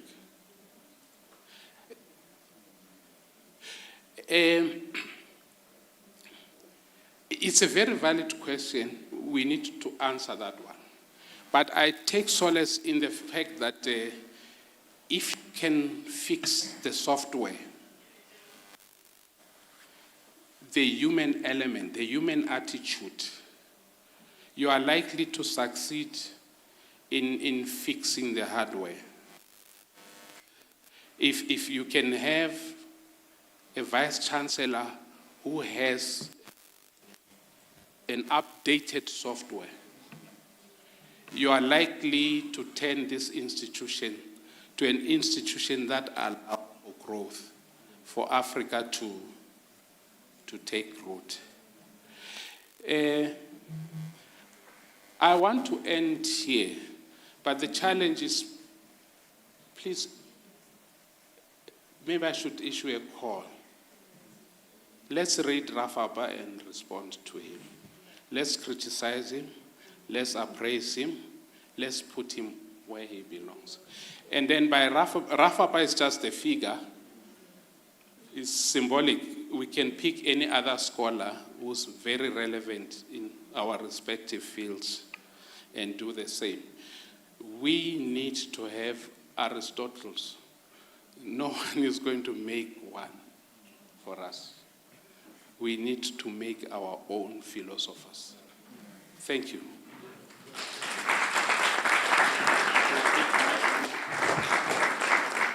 Thank you, Prof. With that said, I just want us to finish the identified people who are ready with their questions, because you could hear the plea from our Prof. And I hope we need to also be conscious of time, because we're running 10 minutes late at least. So let's take the last two, and then Prof will respond, and then we'll take it from there. All right, thank you very much. Blessing Uday is my name. I want to thank Prof. Mapaya and Prof. Rafapa. Wonderful dialogue there. Thank you very much. My question is that I understand that you both are talking about gender-centric. So I also want to add up that age factor should be added also. I want to know that since you've spoken about intellectuals, I'm asking how best can African intellectuals intervene and mediate to resurrect the dying youths from the gadget or technological devices. I give a practical example. 5 years, 6 years children, when you take a cell phone from them or any gadget from them, they react. How best can African intellectuals intervene to see that there are regulations? I also want to say that there are impacts from those technological devices, for instance, mental health, there are cyberbullying, there are moral degradation. People have lost physical touch because of devices. So, devices addiction amongst youth, children, is taking us back to the Eurocentric idea of me alone syndrome over the African idea or the Ubuntu idea of togetherness. And I quote Mbiti, who says, "I am because we are. As Africans, what is Ubuntu today?" Looking at youth. Because back in the days, the elder ones, they will preach about mingling with people, associating with family members. But today, that is no longer the case. Instead of mingling with people, people are addicted to their devices. How best can African intellectuals intervene in this regard? Not only talking about gender, but in the youths. Thank you very much.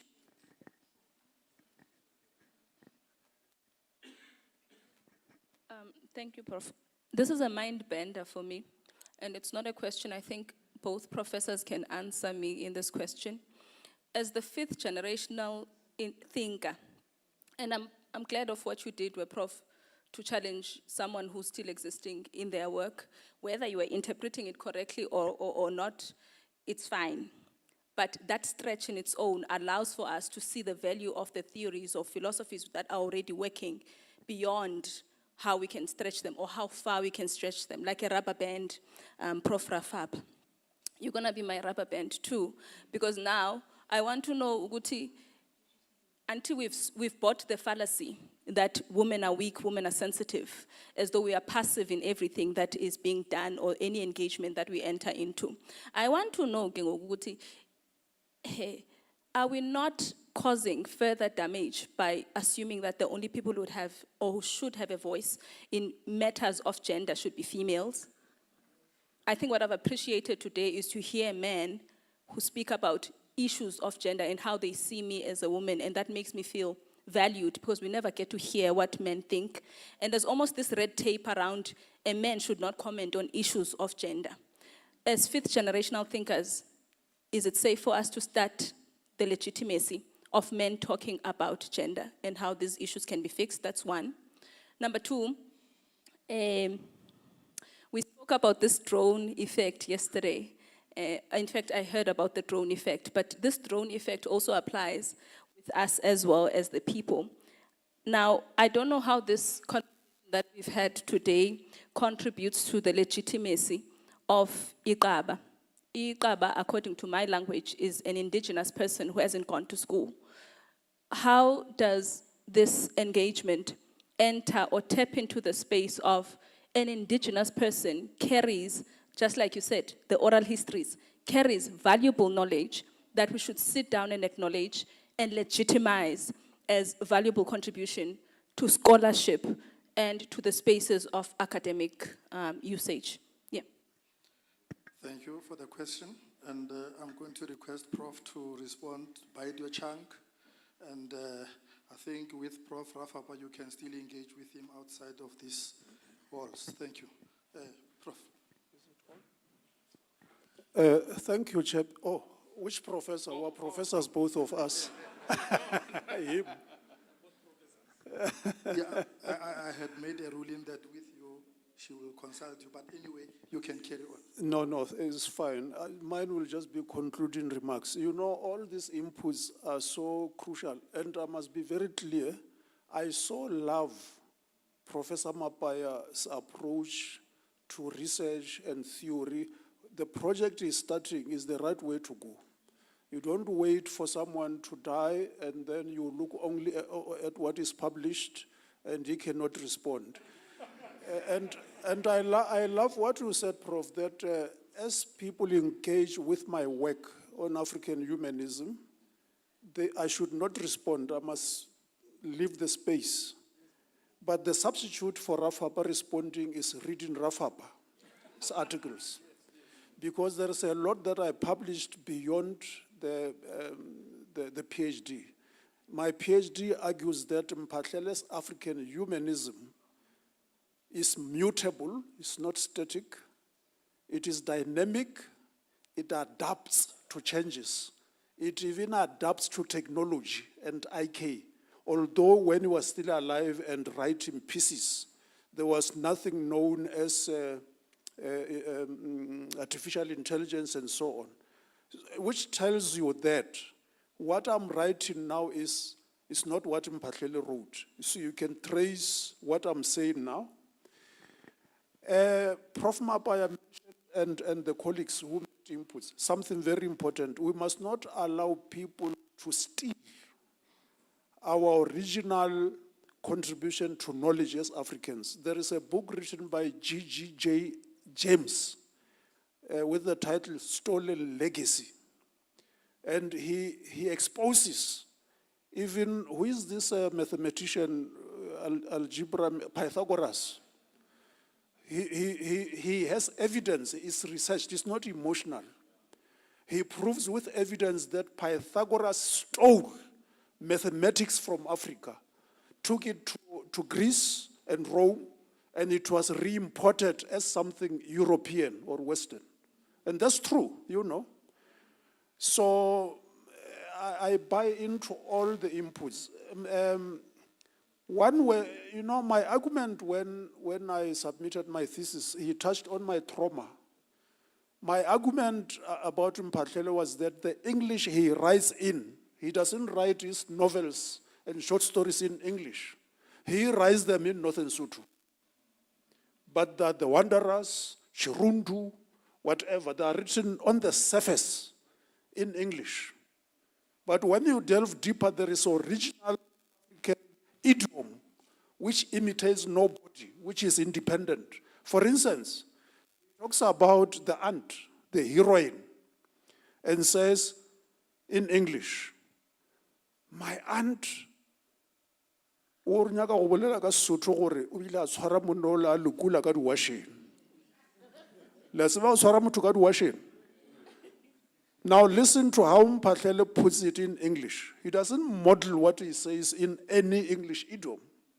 He says, my aunt grabbed Abdullah by the laundry.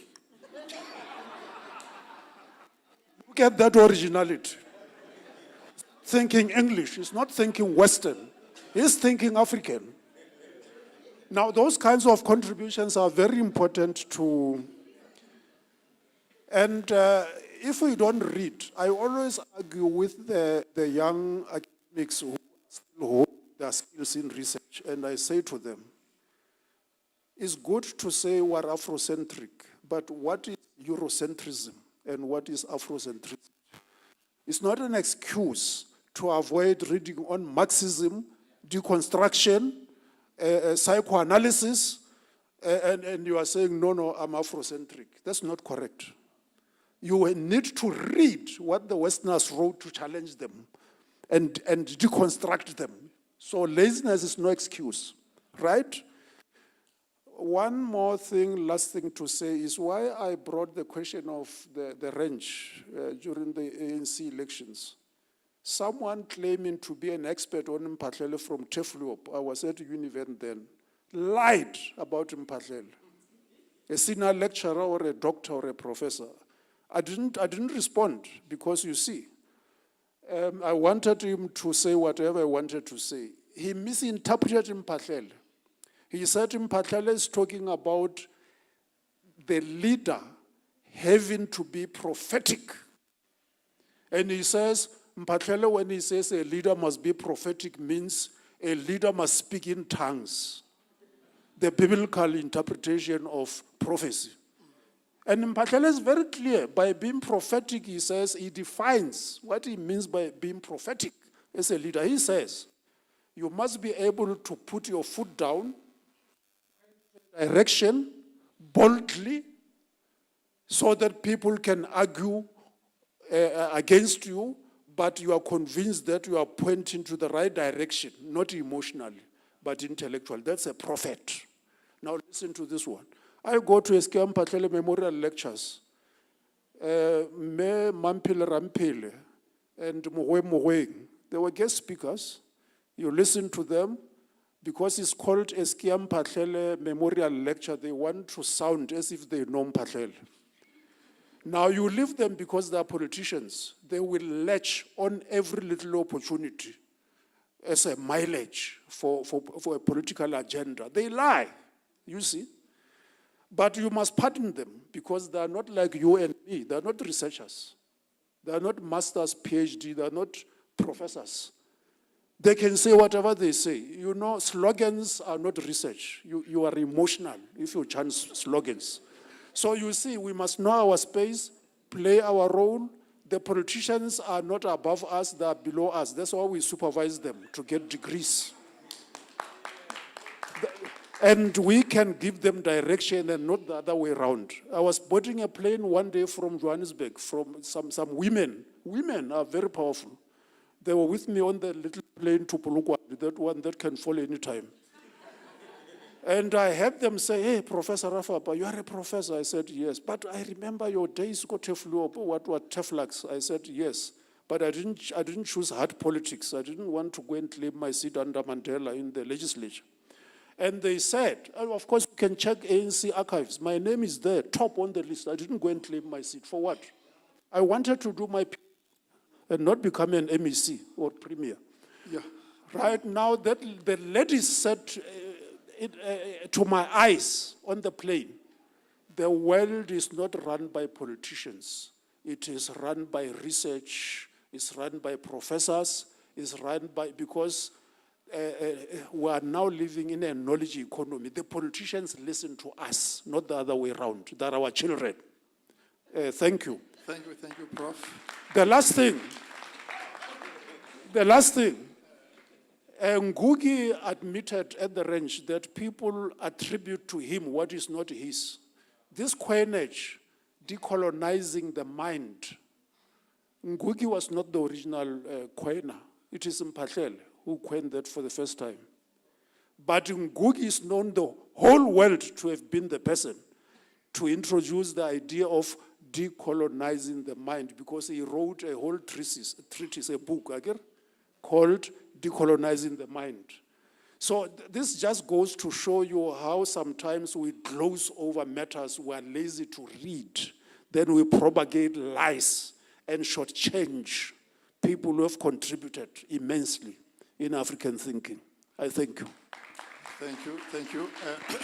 Yeah, I suppose this is what happens when you have wisdom from, or you get wisdom from your father. You cannot have the guts to stop him. And I could not. But anyway, let's go to our prof to answer the last two questions, and then we'll take it from there. Thank you, Prof. Thank you. I even forgot what the questions were because I was listening to Prof very attentively. I think the question was about what do we do now that our children are exposed to gadgets, and how do we create an African space in an environment where children are exposed to gadgets? I don't have an answer, but I would like us to start thinking about Africa not in past tense. We can construct Africa today. I have a beautiful wife. Then I bought her a Mercedes Benz. So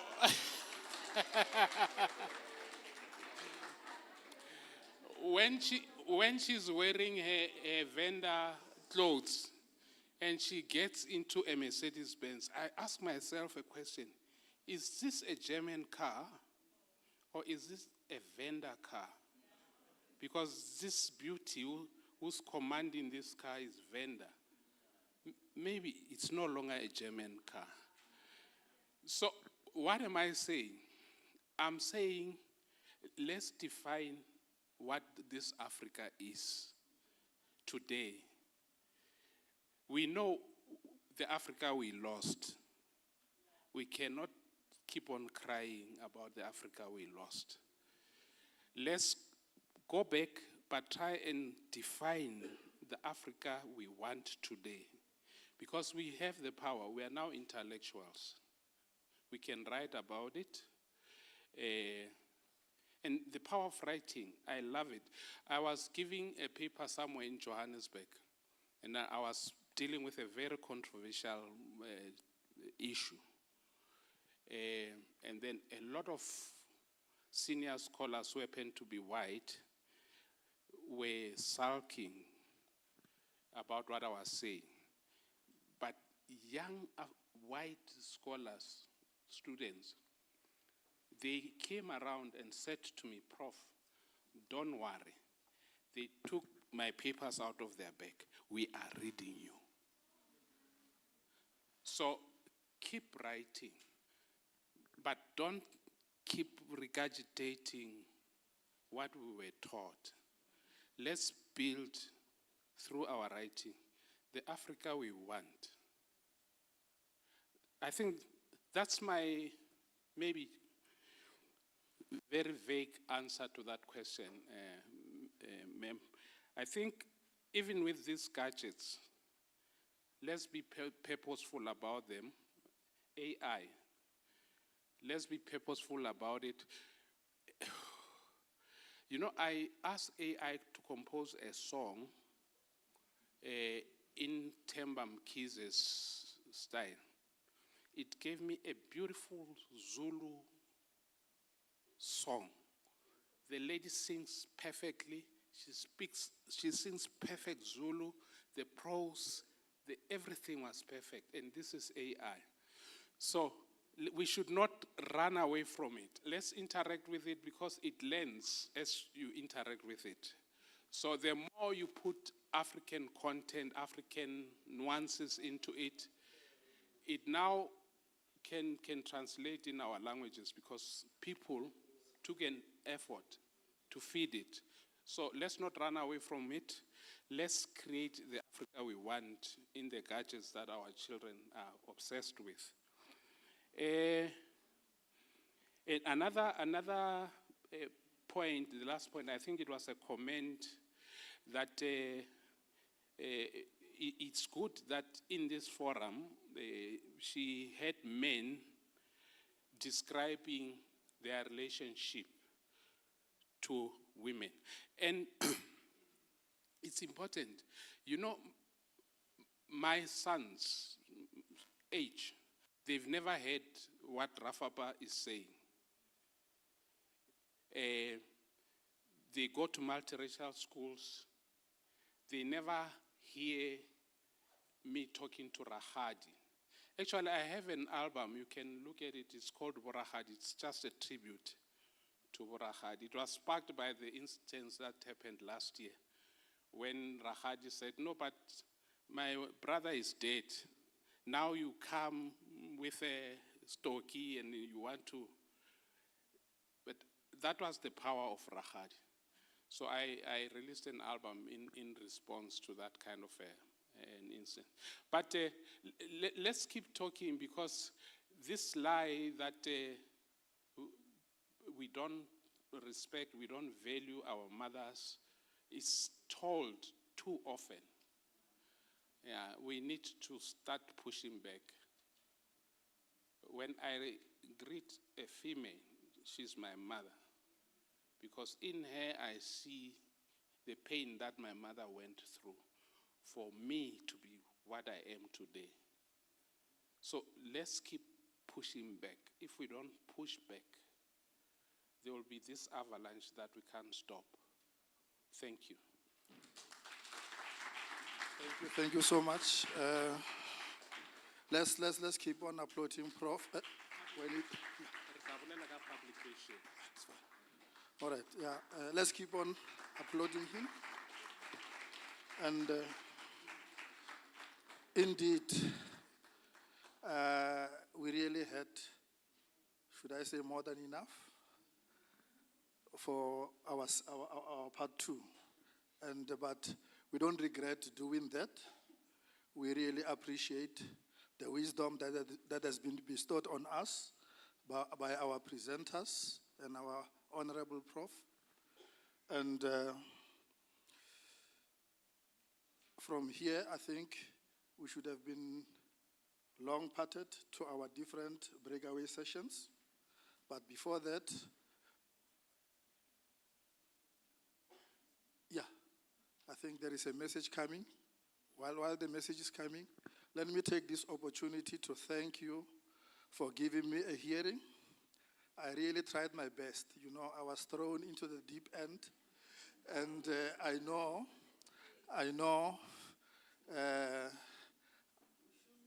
it's part of learning. And thank you so much, Prof, for allowing me that.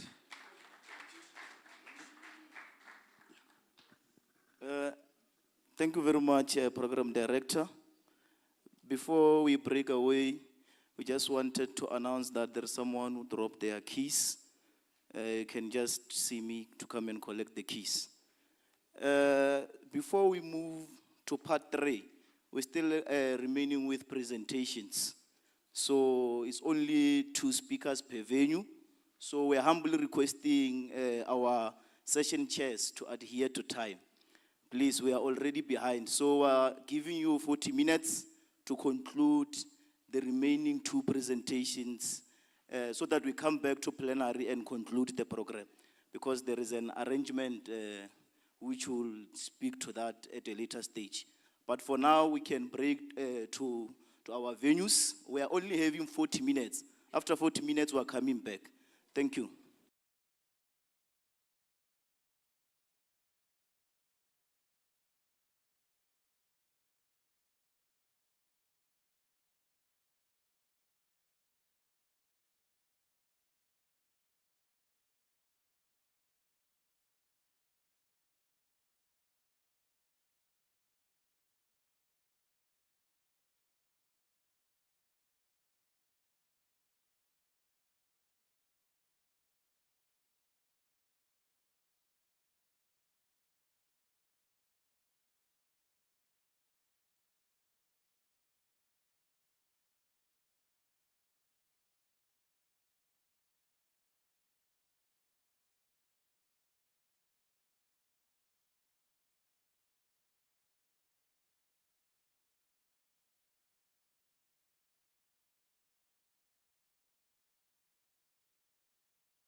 Presenters in this session, if I'm correct, is Mpasha.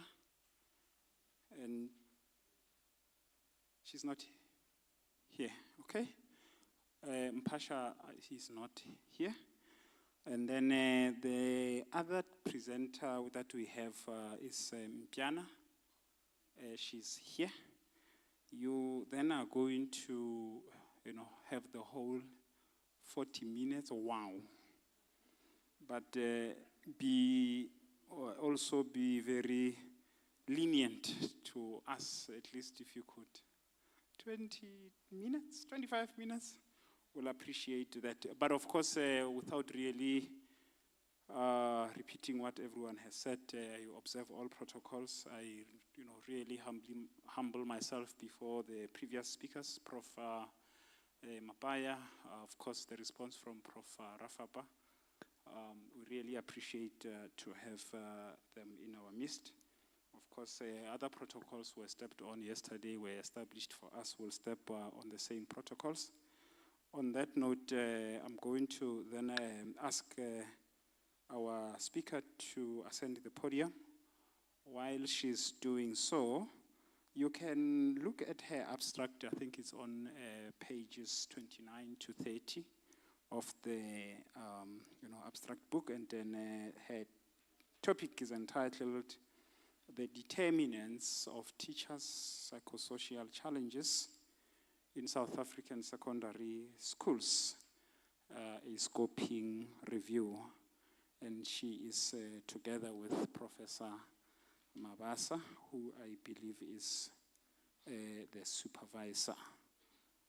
Please, let's warm her up as she ascends the podium. Technical services, if you may connect her, unless if you know it better than me, my dear, you can help yourself. All right. My time reads 10 minutes before 1. If you could push it at least by 10 past, we'll have 5 minutes for questions, and then we'll wrap it up. Over to you, and all the best.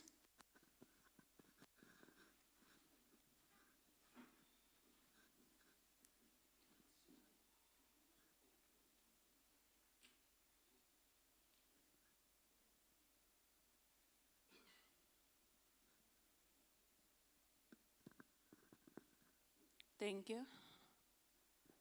My name is Beverly Mpiana from the University of Limpopo, student in Masters of Education. Today I'm presenting this scoping review. But firstly, I would like to pose this question without an answer. What is the most important resource in any classroom?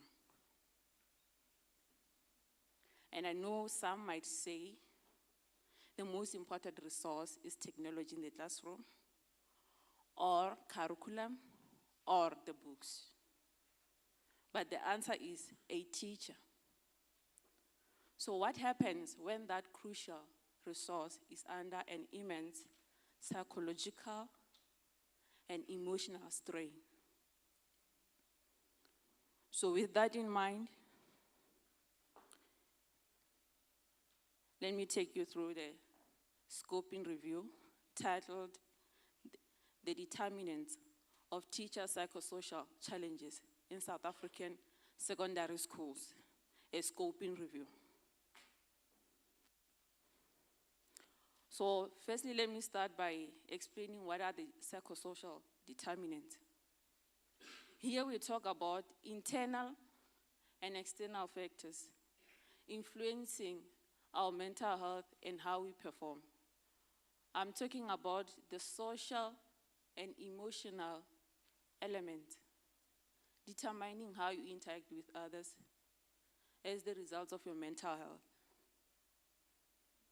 Teachers are subjected to a lot of psychosocial challenges: bullying, violence, discrimination, conflict emanating within the school environment. So we know the teacher's role within the school environment. We can all agree that we are who we are today because of teachers. Our professions, us being proud of who we are, is because of teachers. So imagine when that teacher is under an emotional strain. Imagine their mental health, being subjected to the curriculum delivery, to all the psychosocial challenges they're facing within the school environment. And with that in mind, consider the Sustainable Developmental Goal number 4, quality education. How are we going to achieve that when we don't care about the mental health of teachers?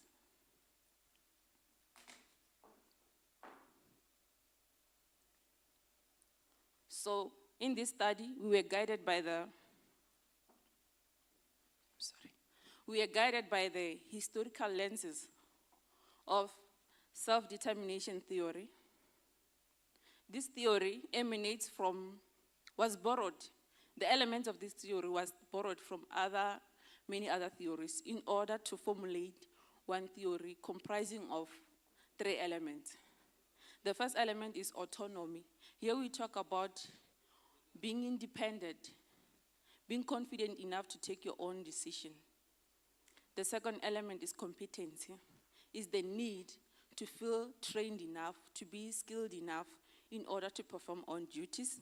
And relatedness, here we talk about the need to feel cared for, the need to feel supported by leaders or other people around you.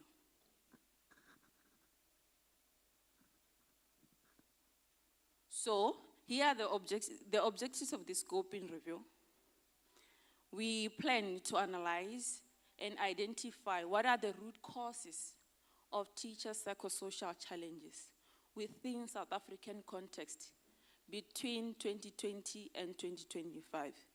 With that, we are planning to reform current policies with the overall aim of improving the teachers' mental health and education as a whole.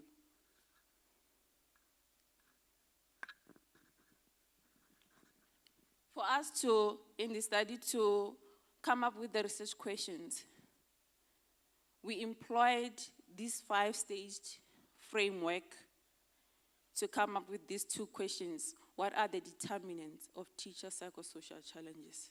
What are the causes impacting their mental health? And to be specific, we wanted to know which provinces within South Africa are reporting more on these challenges. So we employed this 5-staged framework in order to identify these research questions. So during the process, we came up with the search terms. And we employed inclusion-exclusion criteria so that we can know what to focus on and what not to include in our study.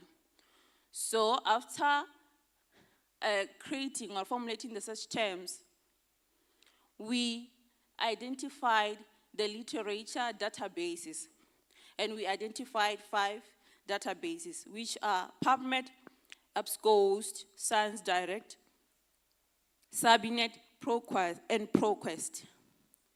We also, to improve our search, we also decided to include backward and forward tracking. And in overall, we identified 356 searches, 356 studies within South African and other countries. So with our inclusion-exclusion criteria that we used, we ended up having 11 articles that needed to be analyzed so that we can discuss our main findings. Remember our 2 questions, our 2 research questions. The first one was, what are the determinants of teacher psychosocial challenges within South African context, within 2020 and 2025? So with the first question, from the findings, we found 3 elements, or we categorized them into 3 themes. The first one is school violence. Teachers are subjected to violence within the school environment. Teachers are subjected to bullying, emotional abuse, sexual abuse, conflict with others, emanating from teachers and learners. And the second theme is work overload. Teachers are subjected to excessive curriculum delivery. They are subjected to excessive administrative work, and also are assigned subject outside their expertise. And the third theme is school culture. Here we talk about teachers lacking support from leadership, teachers suffering from negative leadership behavior, teachers are being subjected to having no say in decision making, having no say when policies are being developed and implemented. And our second research question was, which South African provinces report more on these studies? And the first province was Gauteng, followed by Northwest and Limpopo provinces. So, with these findings in mind, our Department of Education and policymakers or leaders need to go over or need to go back to the policies implemented, the current policies, in order to create targeted interventions or do policy reforms. From our findings, we decided to come up with the following recommendations. The first one, we recommend the Department of Education or policy makers to allow teachers to have a say in decision making. We also recommend that they provide sufficient digital resources to reduce work overload. We also recommend enforcing the 35 to 1 learner-teacher ratio in the classroom to reduce overcrowding.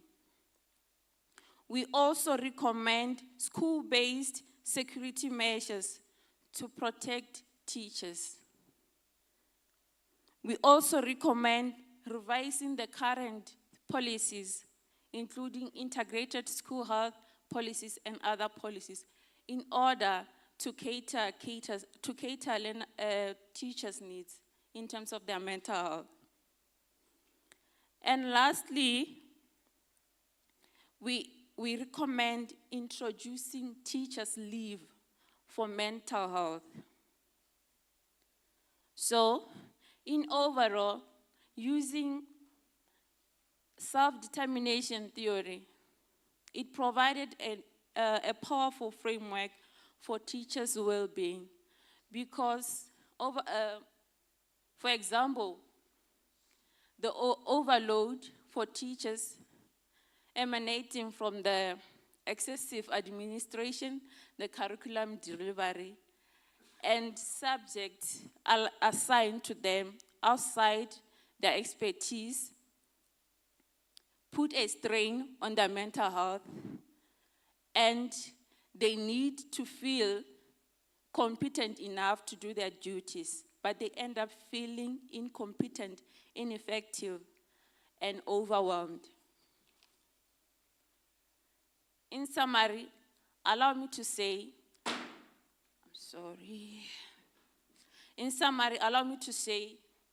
healthy teacher means healthy learner mindset.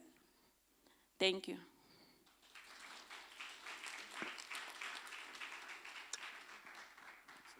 Yeah, maybe take a seat. Let's give her another round of applause. I think you are presenting towards lunch. People are hungry. And of course, Prof. Rafapa and Prof. Mapaya really depleted their resources. But it's my, when I hear to a presentation, we can all agree this is a very well-timed presentation. It's a very poignant presentation. And maybe just to also wake the teacher, you remember your teachers seated where you are seated. Actually, this presentation speaks to us and our students. Largely, I think the theme 2, where she's referring to issues of teacher work overload, delivering curriculum that actually you're not an expert in, excessive cleric work, lack of support, negative manager behavior. These are issues that affect you and I as lecturers. So she's actually came to give us therapy. My dear, my work is also to help people with mental health problems. You can recommend them to come and see me, but at a fee. All right, on that note, I'm going to open the floor for questions for our speaker. I will allow, there you are, one. I'm seeing two there. Roving mics? roving mics, please. I have one here. I have two there. Any other? Let's take maybe three at a go. That will bring it to you, my dear. Okay, thanks, Dr. Mafa. Because I'm going to be passing the mic around. Thank you. As Thank you very as much. I ask my question as the co-chair. Thank you for your presentation. I just have one. Lately, there's been a buzz and criticism about the BELA Act. So my question is, what impact do you think the enactment of this act will have on the psychosocial health of teachers, as already they have a lot of challenges that they are facing? Thanks. Number two here. Yeah. Any other hand? I might not take another round. Any other hand? Ke a leboga. Thank you so much, Ceci, for the very relevant presentation. I'm just afraid, being a teacher for 26 years, with that exploitation and no change, I'm not so sure if whether that policy will ever help, because the students are changing with times, but it's very relevant. I think that recommendation is very relevant. Thank you so much. Keep it up. Okay. I think you can take those two questions. I'll take maybe 1, 2 after she had responded, then we'll adjourn. Thanks.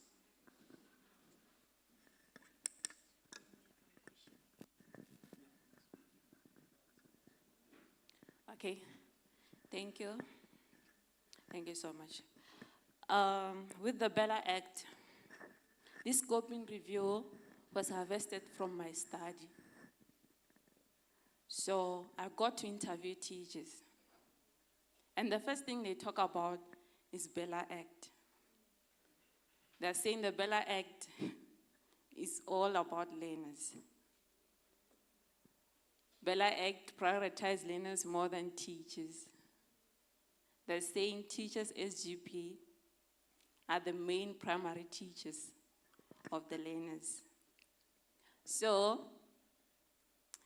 with this BELA Act, I just analyzed my study findings. I realized that from the findings, it stated that the BELA Act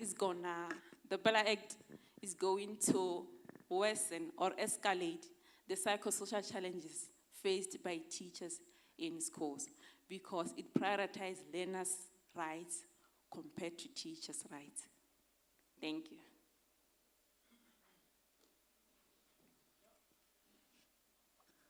Yes, I think the other one was rather a comment. Any other questions? Ma'am, I will spare you. Thank you very much.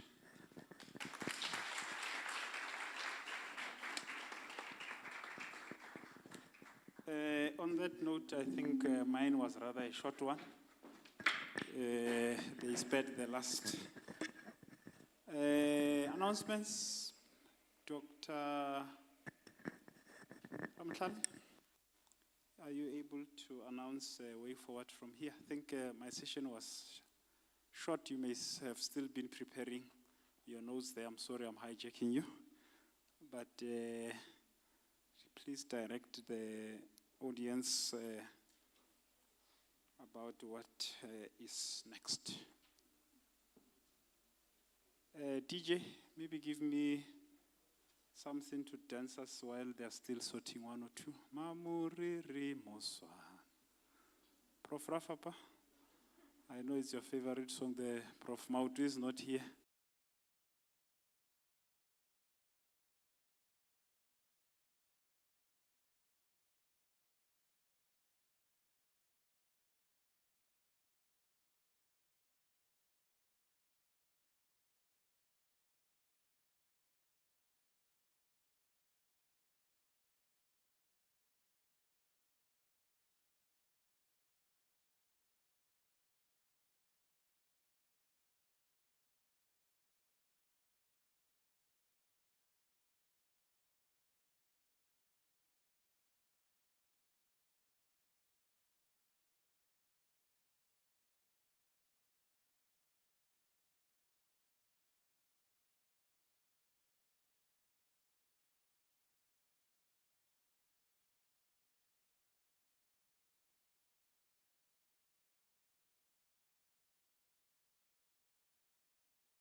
You see? Sa ko shake le role man. And bjalo pe batho ba dutše fase mara mmino wa lla bjalo na re sa ka ra bona mmino la batho ba dutše fase. It's always an honor to have Prof. Mapaya in our presence.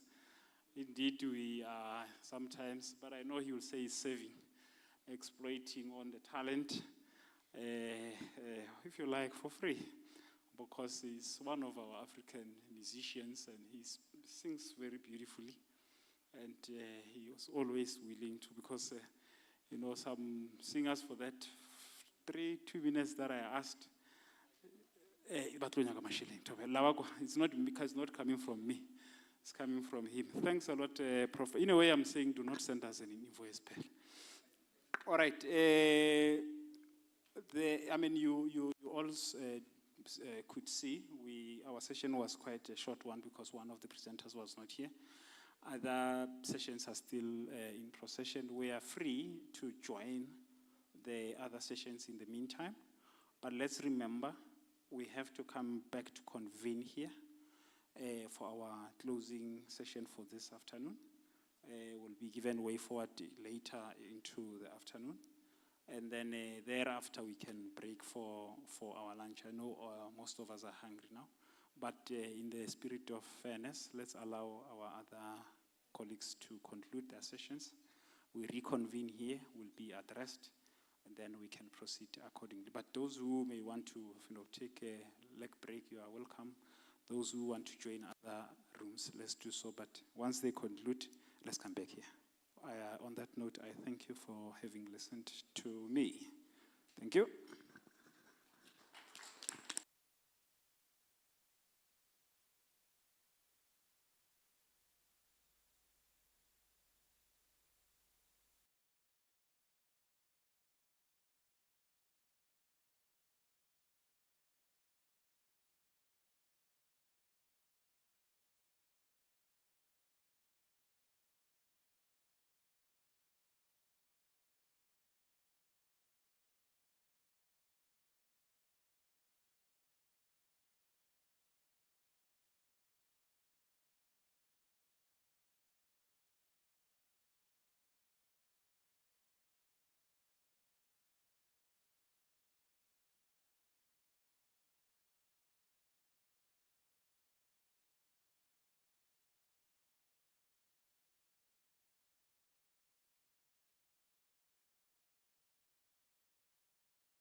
African humanism and Ubuntu, and how critical it is to always promote and champion Ubuntu.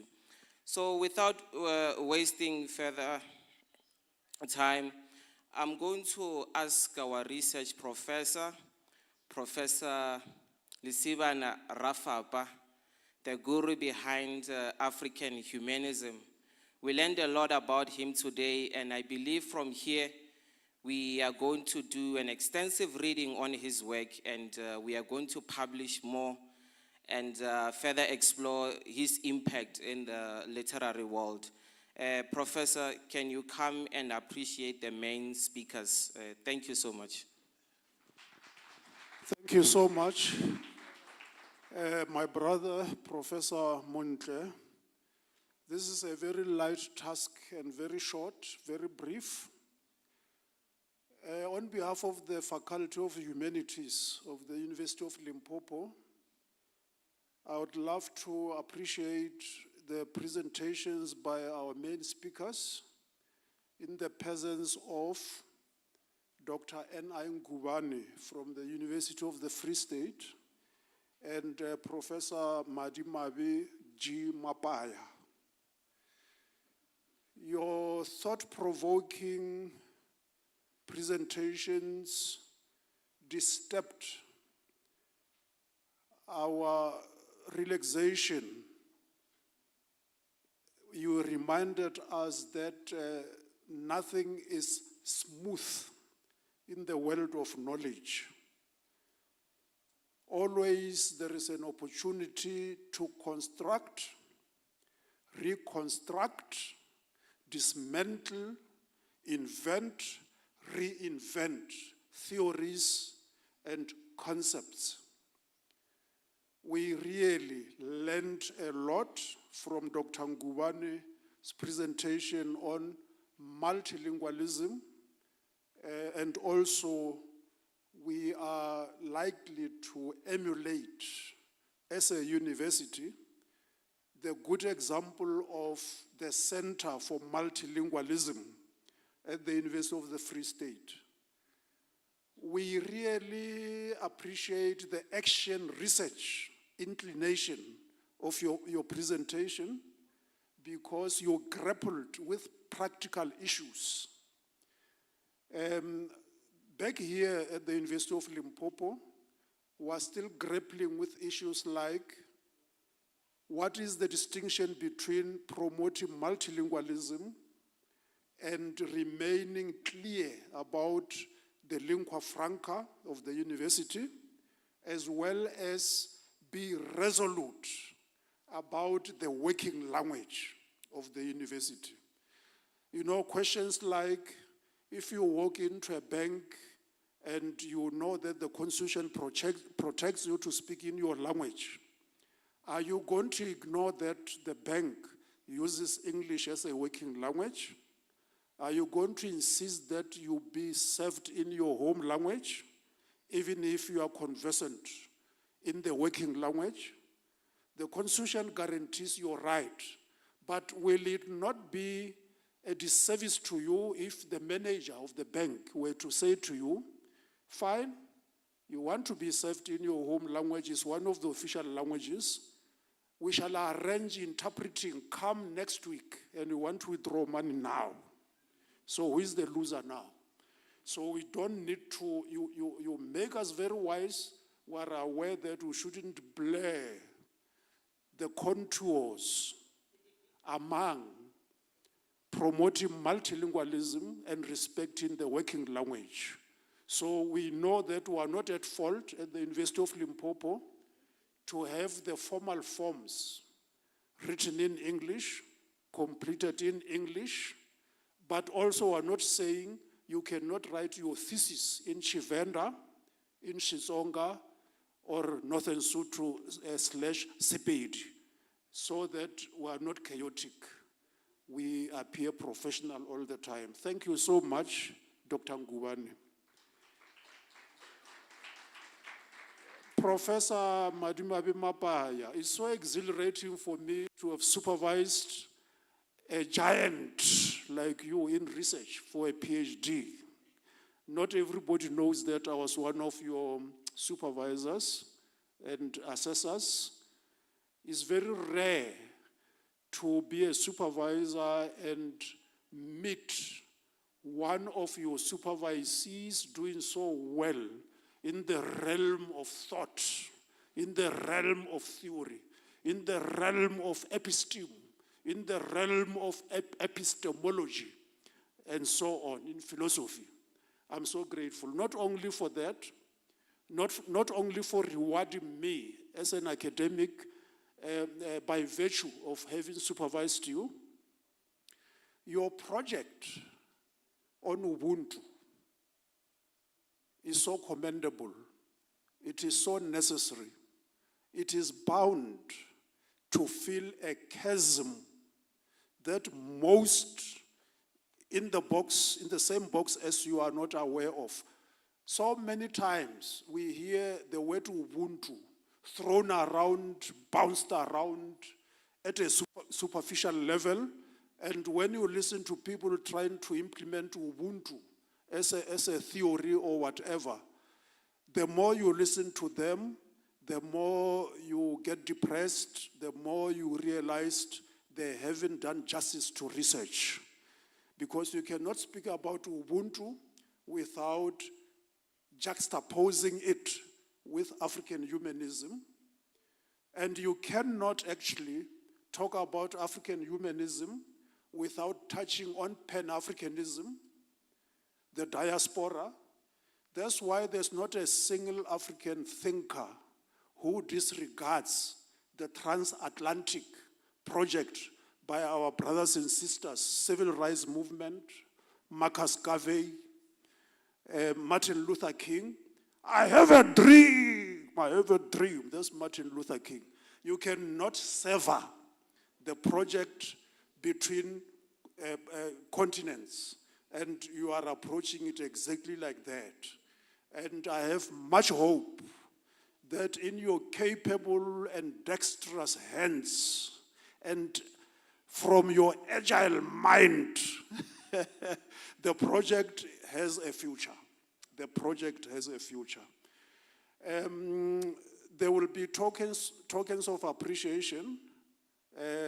Our executive dean, Professor Mahutu, will ascend the stage with the honchos of the faculty. Back home, I shall have descended the stage, alighted, and they will hand over tokens of appreciation to you, our two associates, our friends, as main speakers. The original plan was to hand tokens of appreciation to the keynote speakers and yourselves. So by right, we would be handing 4. But fate had it otherwise. As you saw, our friend from Uzbekistan, Ugenshi University, couldn't come physically. We had to improvise. Professor Duplessis, she had to leave early. So she was given the token of appreciation in camera. Hence, our remaining only with the two of you. This is all. We're going to break after lunch. Let us please at 17 hours sharp be here for the gala dinner, closing ceremony and gala dinner. Same venue, the same foyer. We shall be shown where we are going to hold it, as well as where we are going to dine and wine, not only dine. 17 hours sharp. As my colleague, my elder brother, Mr. Mboweni indicated, is black tie, the dress code for the evening. It's usual. We've been casual the whole day. Now for a change, we shall be donning black tie dress with an aura of stiff upper lip, no nonsense, boardroom style seriousness in the evening. I thank you. This is all. That's the way forward.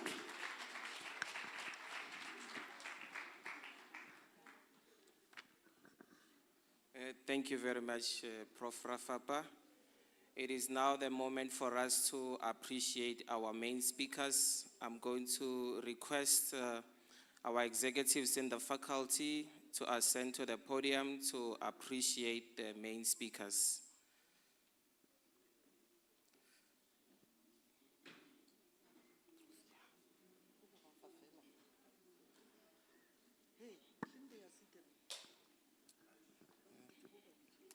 Prof, can you please give us a brief item whilst they are coming to the stage?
I want to quickly go to the theme.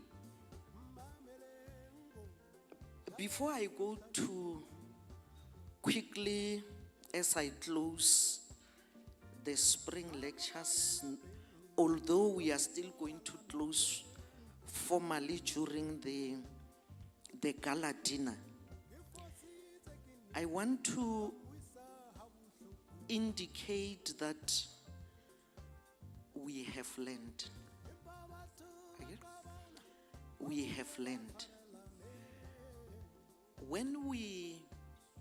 When the scientists present, already I know all of you won't follow their presentations. And I'm seizing the opportunity because Professor Masuku is here. When scientists present, you were not going to have the many questions that you were asking since we started yesterday.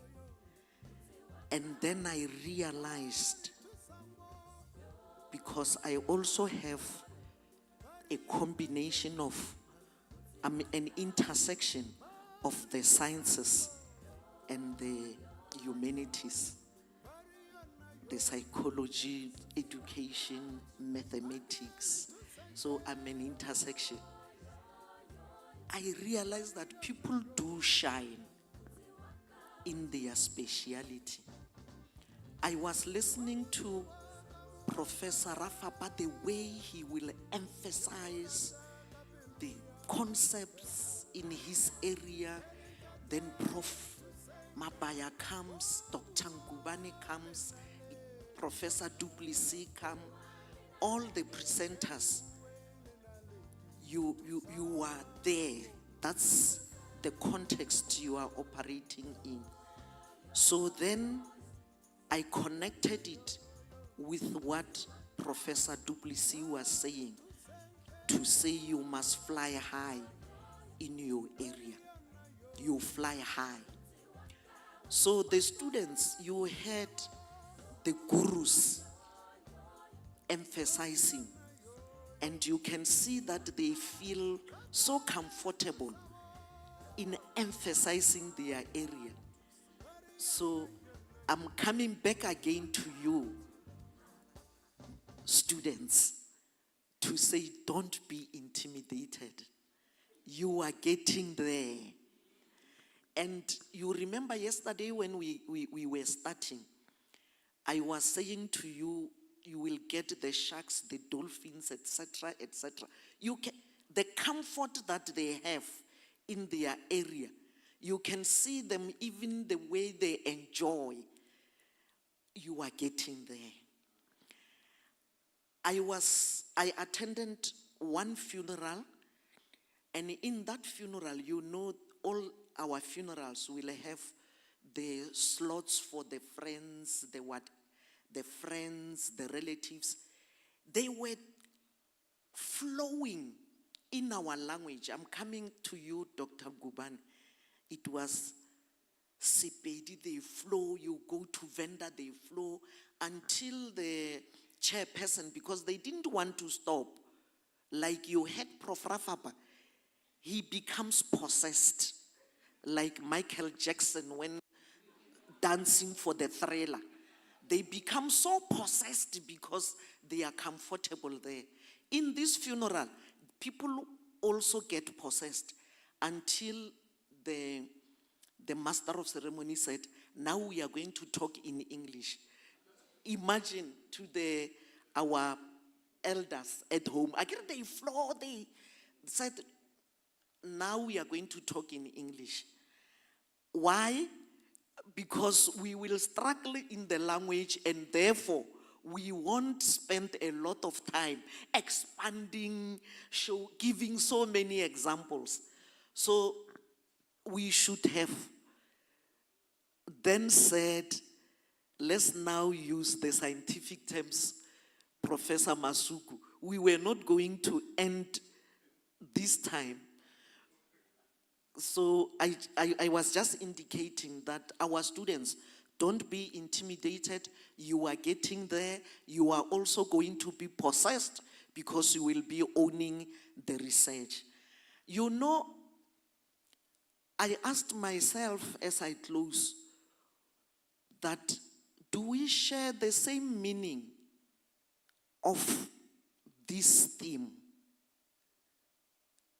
All of us. If we are to write a test now on the spring lecture theme for the humanities, do we understand it? I did not, until I decided to Google. I'm going to read it aloud, and if we take it now to any person who was not with us here and say, what do you understand by this theme? I guess I'm not going to be alone. Many will not understand it. Let me read it aloud. You can check also. Repositioning Africa in the labyrinth of local and global economic, educational, social, and political dynamics. The first thing I asked myself, what is this labyrinth? What do they mean by this labyrinth? You get that? Then I was like, yo, will I get it? Let me Google. You know the Google, even though we talk. Then I realized, okay, this is the meaning of labyrinth, complexity. But then I was saying, but why didn't we just say repositioning Africa in the complexities of, you get my point. It's when people get possessed about the area that they own. You get that? But you take the same theme to the university, you meet any academic, you ask to unpack this, I'm sure the majority will get lost. Just like I was lost until I Googled. I'm not going to unpack the theme. Already the presenters were within the theme. And the running concept, until I also got a new meaning of it, meaning, making sense of it afresh, is Ubuntu. When they were asking me, what is this theme about? I was emphasizing that it has to do with Ubuntu. The Ubuntu, you know, the values we want to reposition, you get that? Until you presented Prof. Mapaya. Then I learned again, Ubuntu is just an aspect of Professor Rafapa. You were emphasizing it again. You were saying of African humanism. What did you say? African humanism. But it's just an aspect. So it's just an aspect. When I thought I got it right, that I know Ubuntu has got principles. When you are there are these values, you mention quite a number of them. That's the reason why I'm saying we have learned. So every day we start to attach new meaning to what we thought we knew previously. And thank you for taking us through the journey of learning. And you are correct, Prof. Mapaya. We mustn't give people pat on their shoulders when they are gone. So they have hurt you. Let's have lunch. I'm putting a comma because we are still coming for the gala dinner. So there will be a formal closing during the gala dinner. For now, let's put a comma. We have learned, and get it from me. We are still going to reread the theme of this conference and try again to make a full sense of what it means. And Linda provoked us this morning on ethical leadership, what it takes to be an ethical leader. And keeping quiet, she emphasized that that does not make you an ethical leader. When you are supposed to say something and deciding just to keep quiet, that's not ethical leadership. So ethical leadership has to do with being bold and saying things the way they are. The way they are, despite how other people will take it. So forward we go. Thank you.